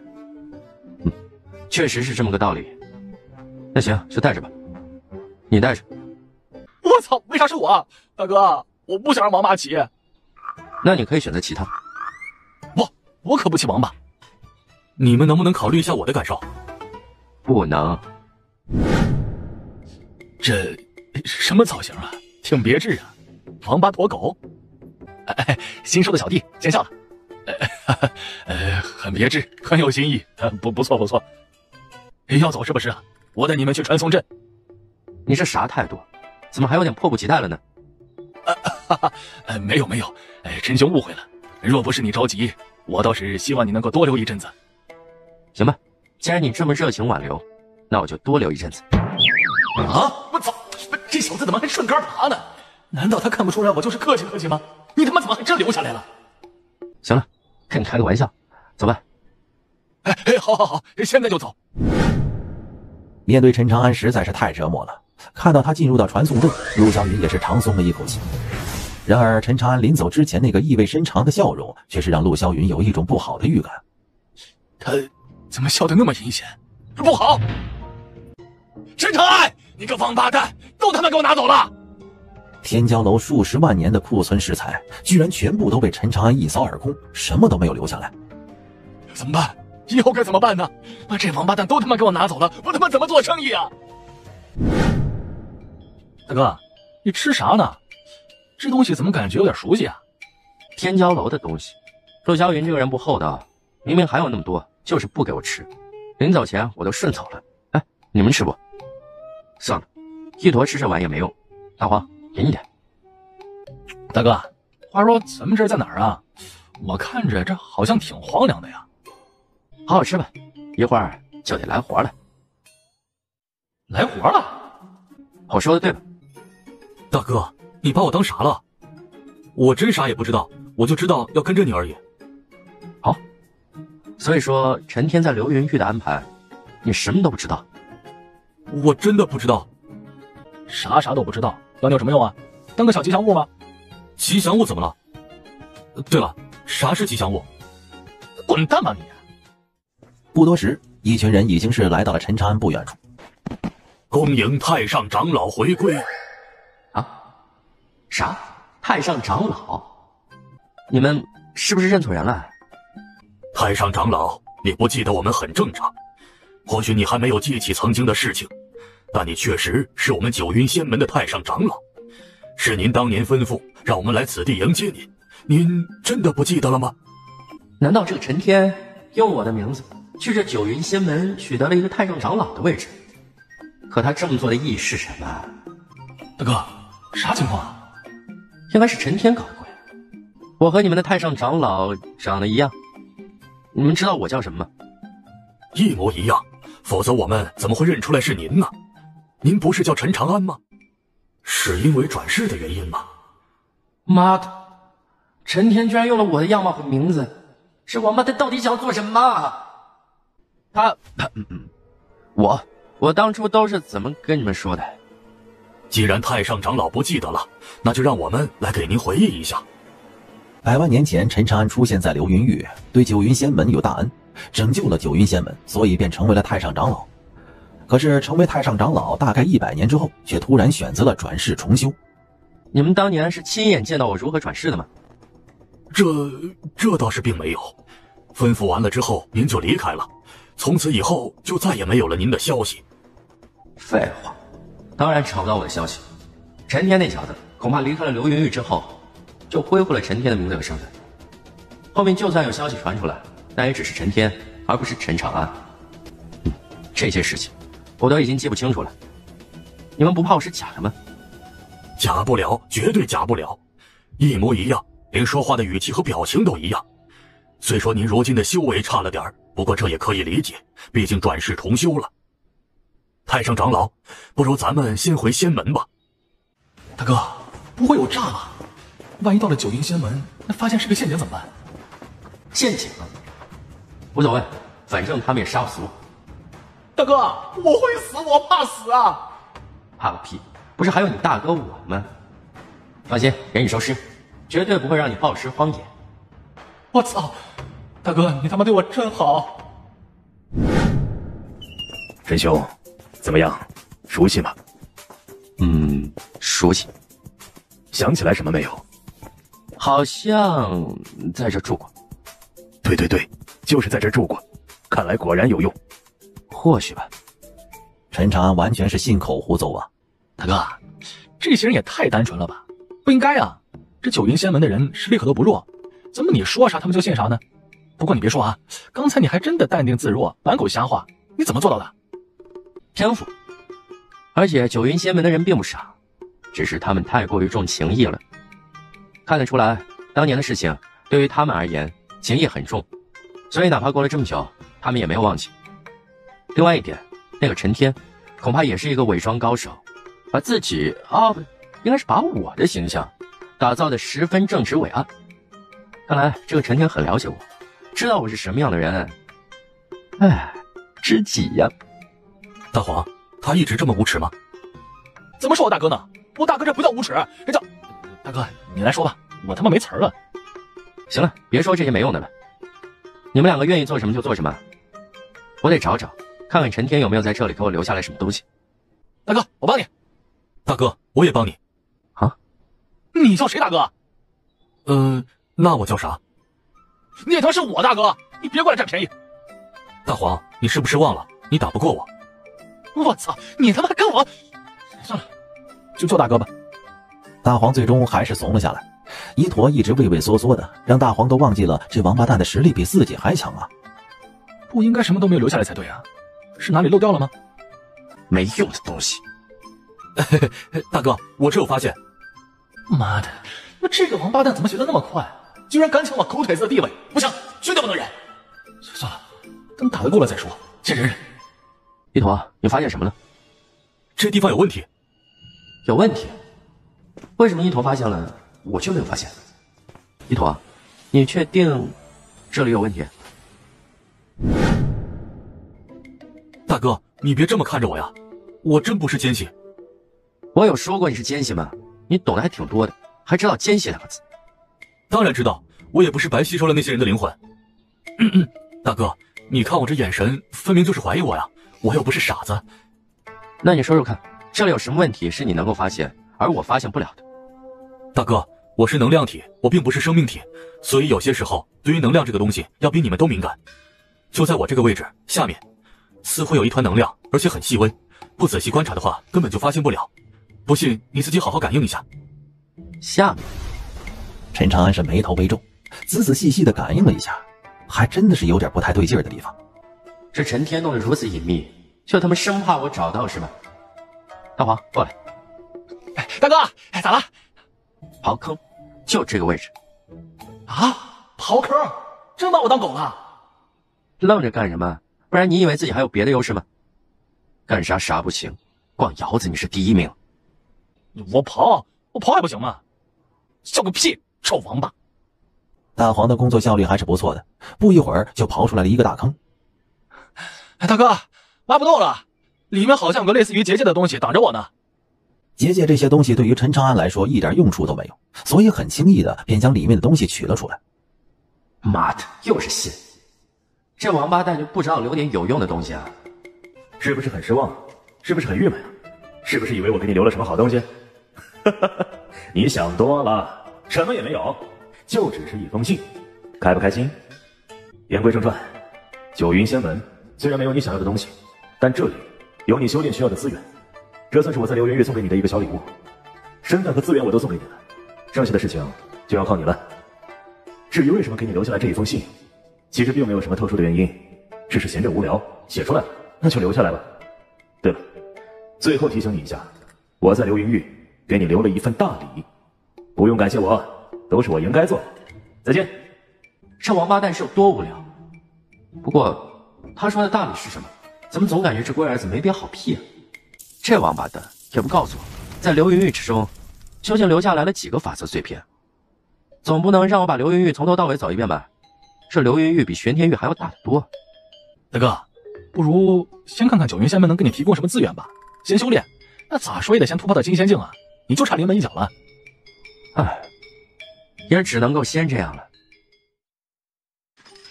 太上长老，这些您先用着。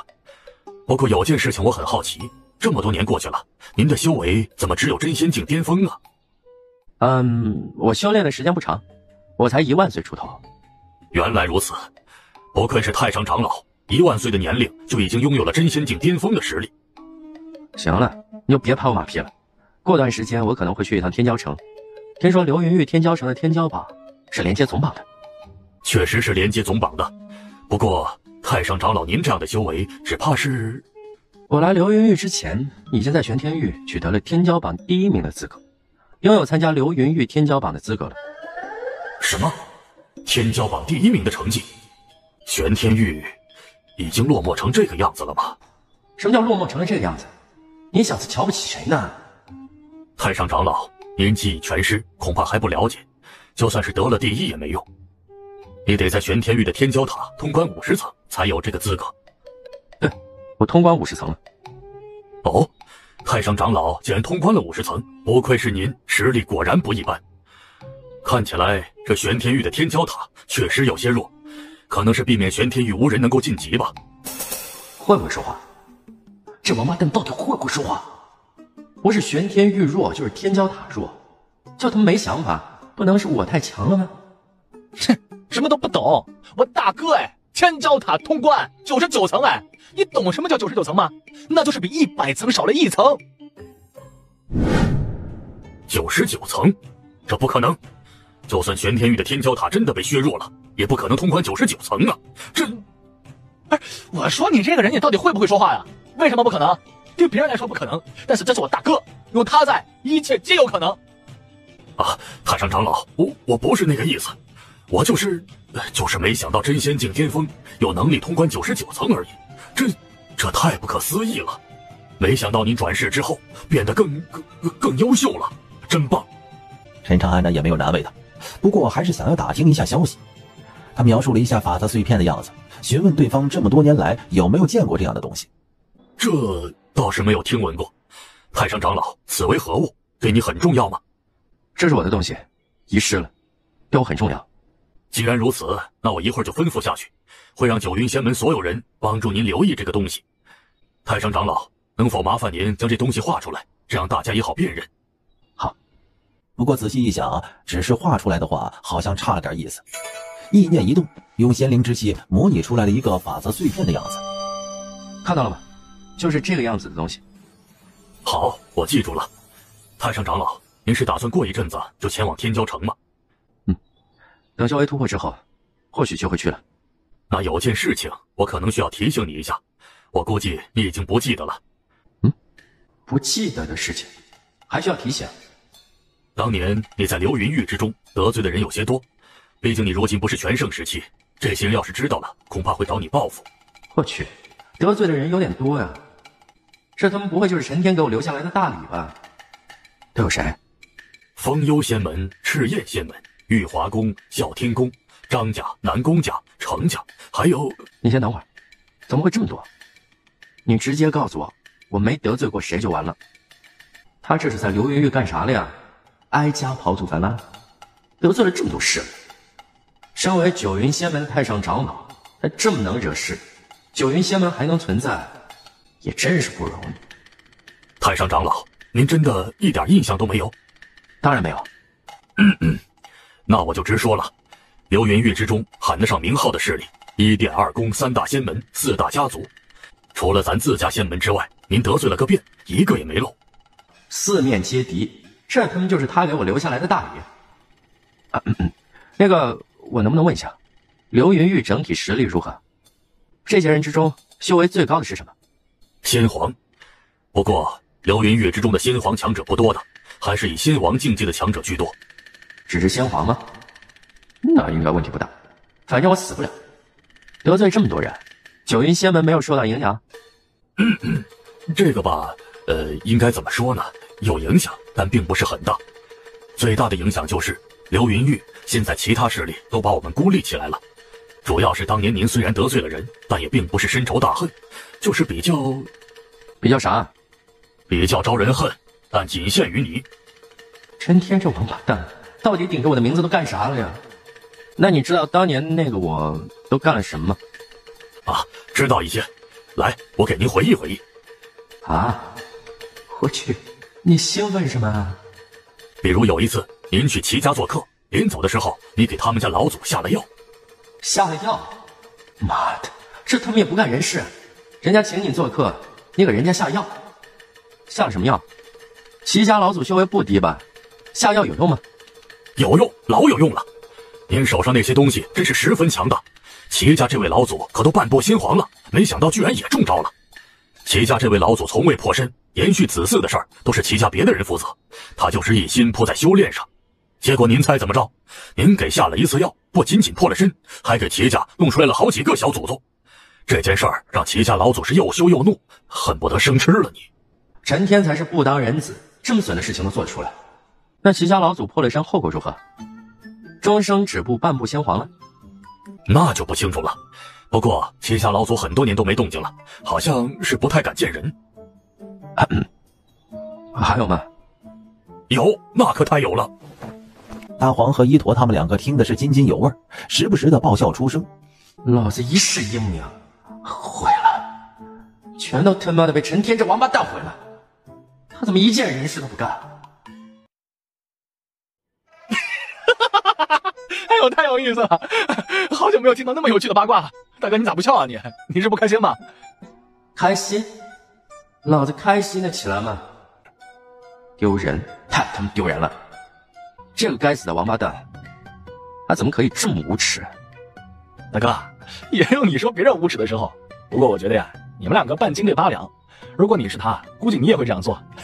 大哥，你发现没有啊？你们两个还是有些相似之处的。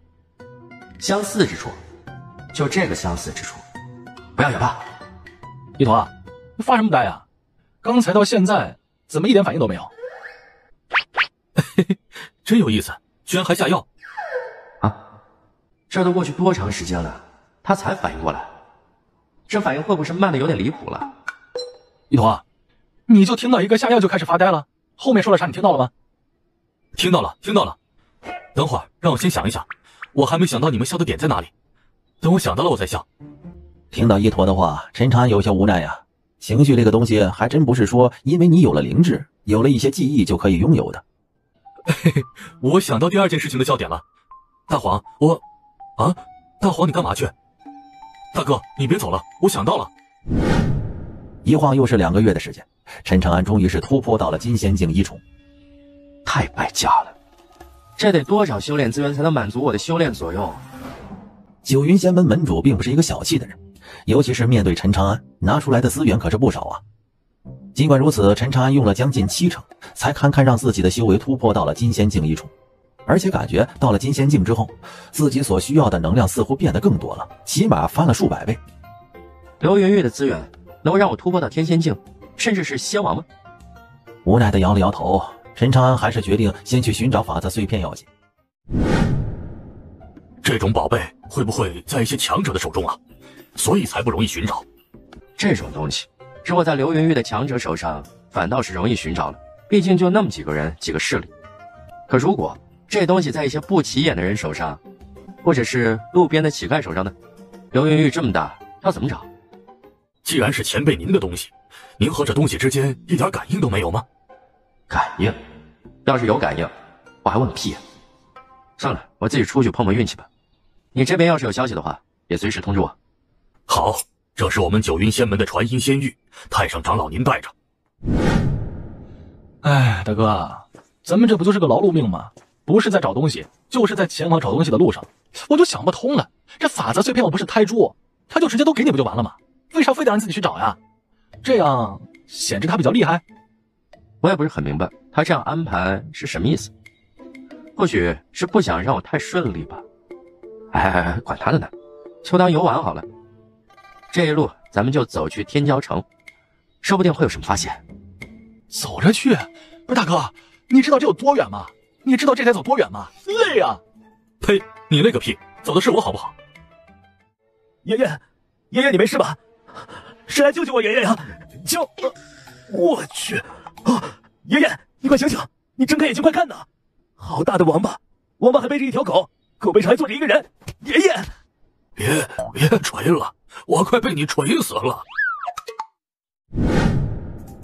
大哥，我怎么感觉这爷孙两个脑子有点不大好呀？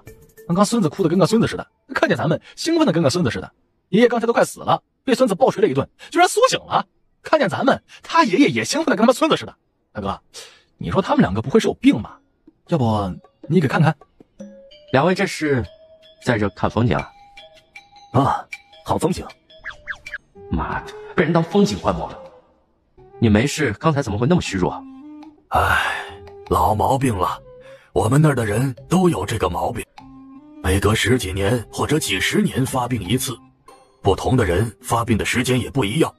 发病之后，身体会进入到一种濒死的状态之中，挺得过来的又会恢复到以前一样，挺不过来的那就直接死了。这小子年纪还小，没见过，所以刚才有些慌了神，让您见笑了。所有人都有这个毛病，就没有人治好过吗？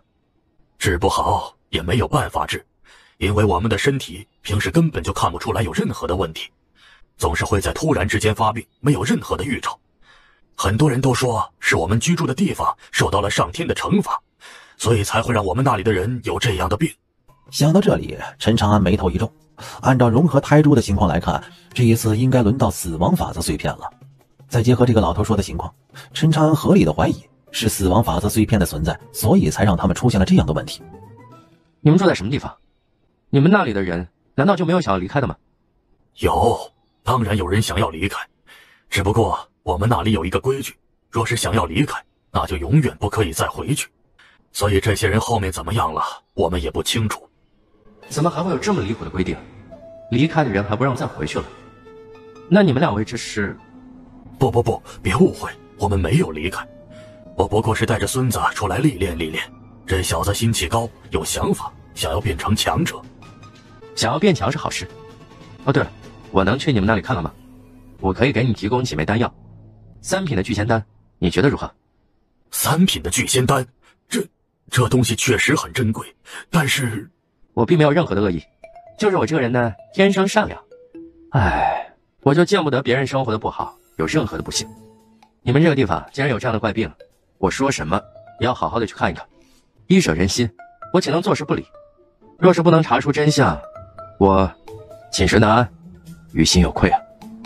我对不起我这一身的本领，对不起自己的这颗慈悲之心。我别说了，我带你去，就算是受到了任何的惩罚，我都心甘情愿。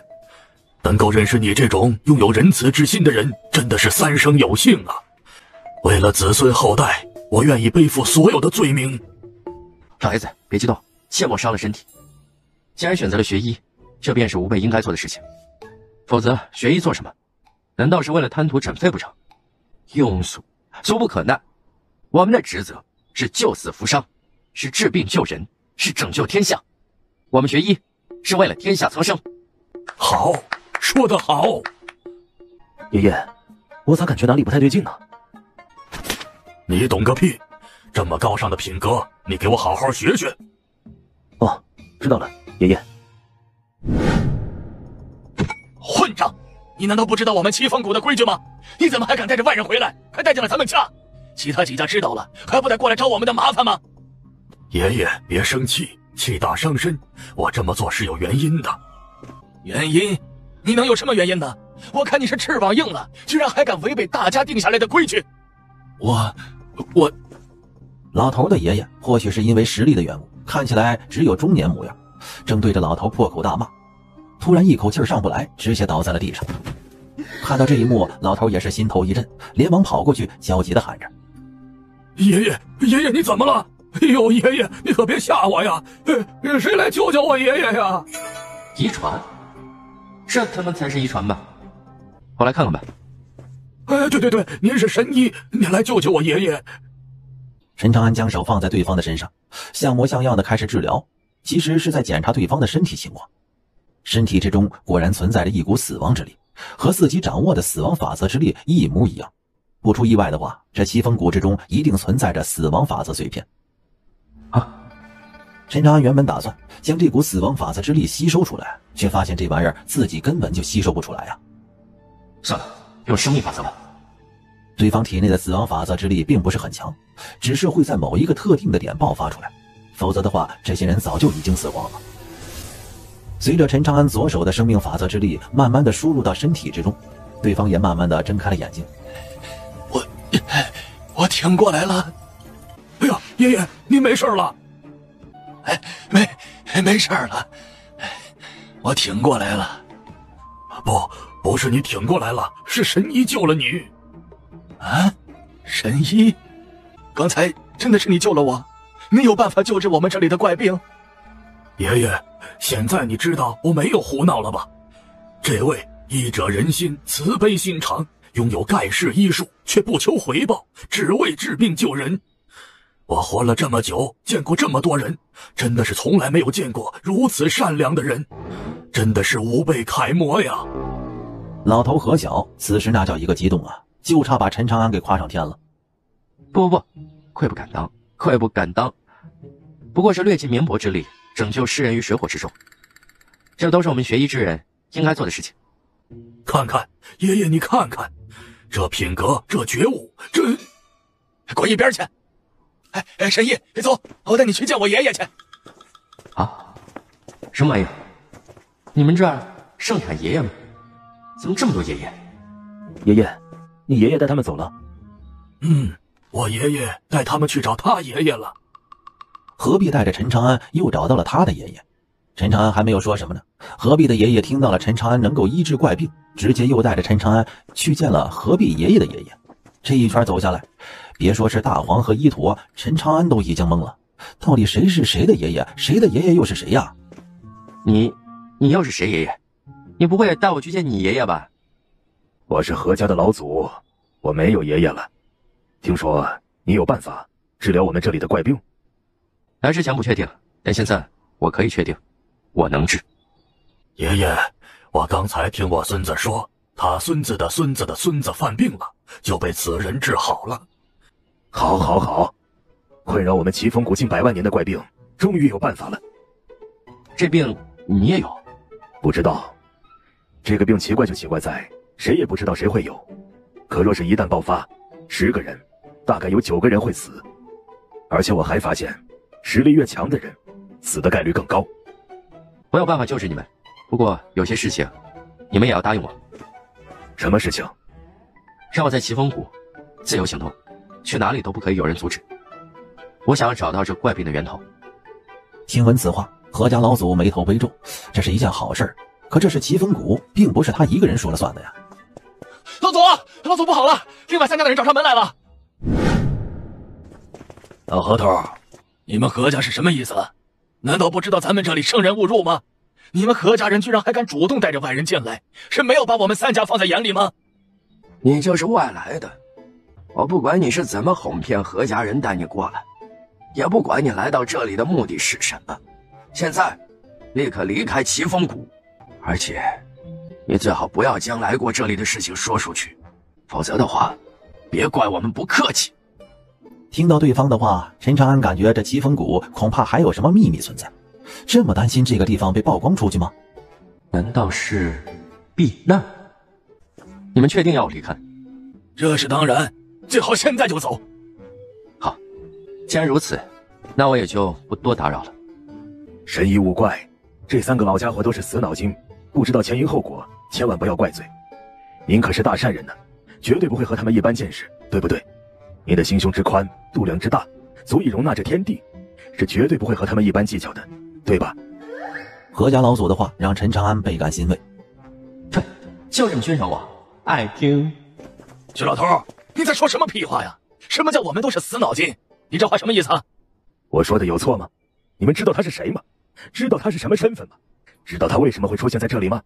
不知道，你们什么都不知道，就在这里大放厥词。你们不是脑子有病是什么？他是谁？什么身份？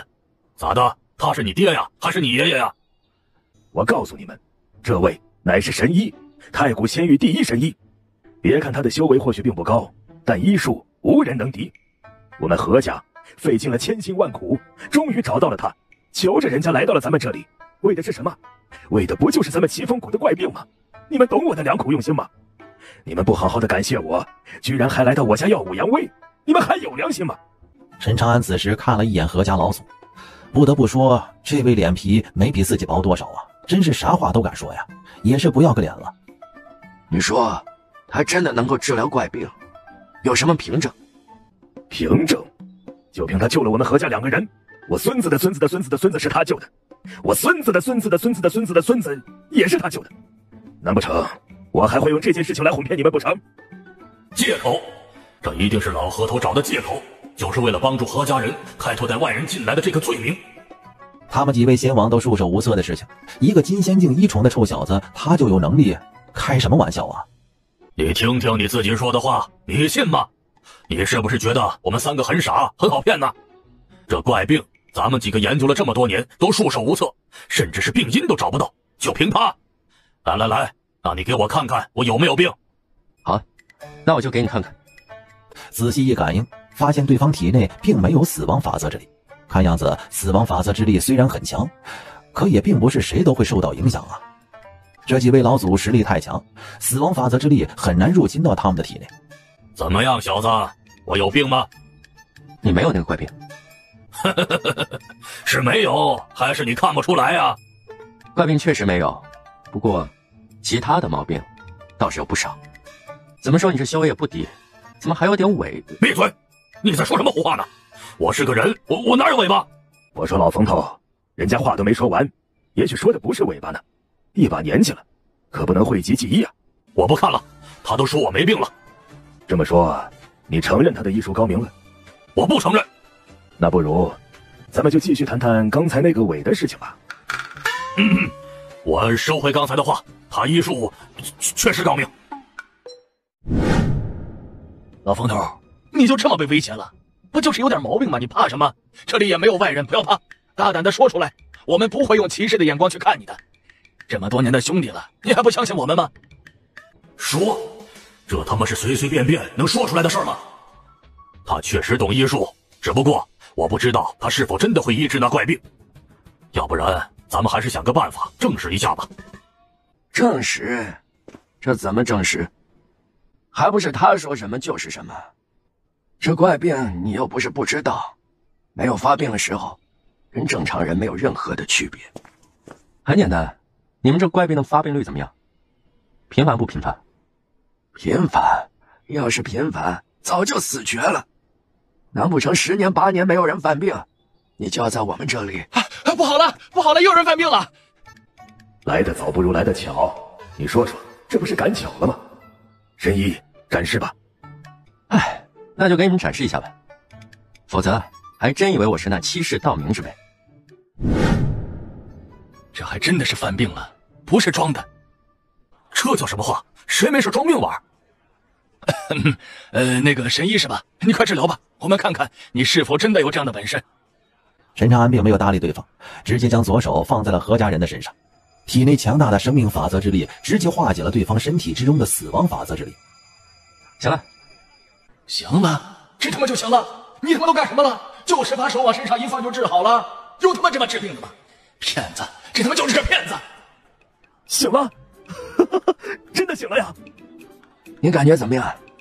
感觉我感觉身体好像没事了。我刚才是犯病了吗？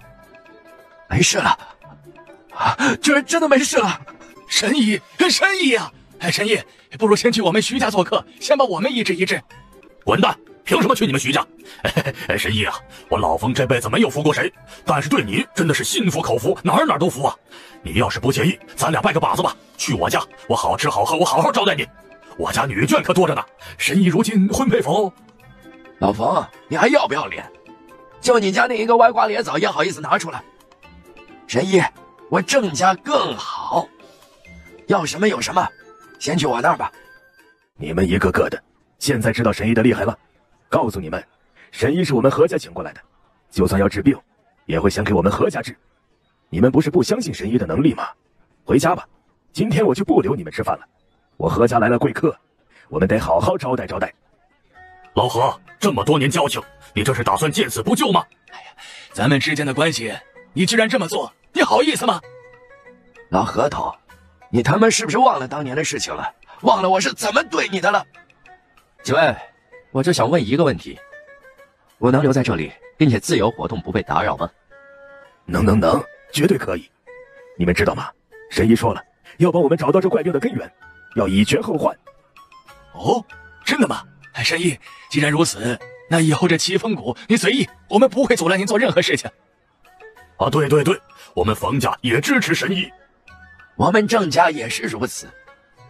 这样吧，这几天我先留在何家，帮何家的人把怪病治好，到时候再去你们3家。放心，医者父母心，哪有父母会对自己儿女见死不救的？你们对我而言，那就是我的亲生骨肉。太感动了，这可真是个大好人呐！可就是这话，怎么感觉哪里不太对劲呢？对了，神医，我们何家女眷也有不少，要不你考虑考虑我们家的？应该还没有婚配吧？娶一个不？一个不够，2个也不是不可以，你说了算。你们这有青楼吗？啊，青楼？这奇峰谷怎么可能会有这种肮脏之地？这神医还有如此喜好？要不我现在就弄一个？不用，我的意思是，有些事情就别强求了，是吧，大黄？没见过。连续3天时间，陈长安一直都在何家坐镇。大哥，看样子这东西应该不在何家。不过我很好奇，这法则碎片会外泄法则之力吗？咱们奇峰谷的人这么多人都受到了影响啊！若是可以外泄，你察觉不到死亡法则之力的存在吗？我也不知道这是什么情况，但是这些人体内入侵的死亡法则之力很微弱，否则的话也不会先在身体之中潜伏一段时间才爆发。至于为什么会这样，我暂时还没有想到原因，或许等找到法则碎片之后会搞清楚吧。咱们来到奇峰谷也有几天的时间了，可我一点也感应不到死亡法则存在的迹象。算了，先去另外3家看看，说不定东西在他们手上。3家都走了一遍，又花掉了陈长安10天的时间，可最后的结果并没有任何的改变。无奈之下，陈长安只能够将这4家的几位老祖全都叫了过来。神医啊，千言万语还是那一句话，感谢，真是太感谢了，因为你，我们再也没有后顾之忧了。对，你就是我们4家的救命恩人，恩公啊！此等恩情大于天，我们绝对不会忘记的。行了，别说这些没用的，后顾之忧可没有解决掉呢。这怪病的源头还没有找到，这一次叫你们过来，主要就是想问问你们，跟你们打听一下情况。神医，你有什么要问的，尽管问，我们必定会知无不言。好，那就说说你们这个地方吧。这个怪病出现之前，有没有发生什么比较奇怪的事情？这怪病不可能无缘无故的发生。还有，你们这里有没有什么地方是比较危险的，或者不太经常有人去的？没有什么奇怪的事情。对，而且这奇峰谷也没有危险的地方了。要说不经常去的地方，那倒是有，就是奇峰谷的后山，那地方什么东西都没有，也没有去的必要。不过我们这里的水源倒是从后山流下来的。水源？冯家老祖的一句话让陈长安心头一动，他一直没有想明白，这东西到底是怎么进入到大家体内的，但水源恐怕有一定的可能性。妈的，不会是有人给我们下药了吧？可恶，难道我们被发现了？不对，如果是发现了，不可能只是下药吧？况且什么药才会得这样的怪病？没听说过呀。别乱猜了，现在还无法确定真的是水源有问题，我亲自去一趟就会清楚了。大哥，你说这法则碎片真的会在水源之中吗？这东西还能影响到水源？没什么不能的，法则之力是一种能量，水同样也是一种能量。长时间接触之后，弱的一方被强的一方影响，是很正常的事情。希望真的会如我所想吧。大黄，你去看看下面有没有法则碎片。啊，我去啊！大哥，为啥不是一坨去啊？他是王八，他擅长这个。有道理啊！那一坨你去。我并不是真的王八呀。废话，那老子还他妈不是真的狗呢！让你去就去，哪那么多废话呀？好，我去还不行吗？身为一个王八，我还是第一次下水，怎么还有点小紧张呢？这王八，这小子想干什么呢？就这么大的水潭，这么久还没上来。这水潭看着不大，但是很深，再等一会儿吧。陈长安早就已经观察过了，这水潭不大，但是却极深，一坨进去已经有2炷香的时间了，似乎还没有探到底部。大哥，这水也太深了吧，还没上来，要不你下去看看，这小子不会是淹死了吧？你觉得他有被淹死的可能吗？但他们是能量体，又不是生命体，你要是闲不住，你就下去陪他。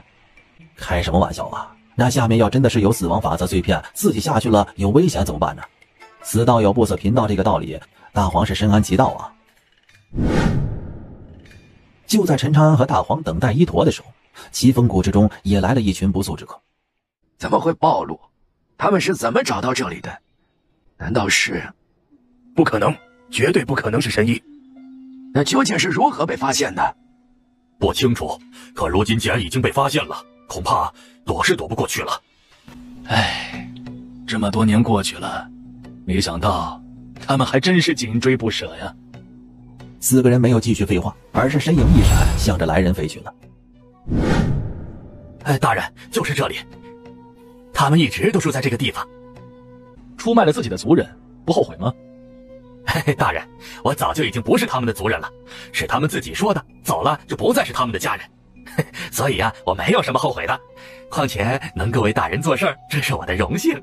我开心还来不及呢，怎么会后悔呢？领头的年轻人看着对方笑了笑，随后直接出手将金灭掉。出卖族人，贪生怕死，留你有何用？不多时，当看到疾风谷这4位老祖出现的那一刻，年轻人的脸上也出现了一丝笑容。晚辈齐宇轩见过4位老前辈。他们居然把你一个小辈派了过来，是瞧不起我们4人吗？还是觉得我们如今已经连你这种小辈都对付不了了？几位，许久不见，不认识老朋友了吗？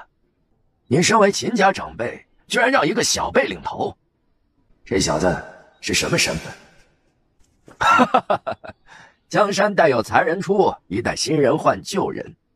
咱们都老了，如今是年轻人的天下。秦宇轩，天骄总榜第30名，怎么样？我秦家后人不弱吧？你们不会是来这里炫耀的吧？明人不说暗话，有话直说。你们到底想要做什么？好，那我就有话直说。念在过去的交情上，只要你们将东西交出来，我们可以既往不咎，甚至你们的位置还给你们留着，如何？说的好听，当年发生了什么事情，你们忘了，可我们没忘。我们4家会沦落至此，可都是拜你们所赐。当年那东西本是我们4家获得，可你们为了抢夺宝物，居然对我们4家下手。你们还会顾及曾经的交情？我们有交情吗？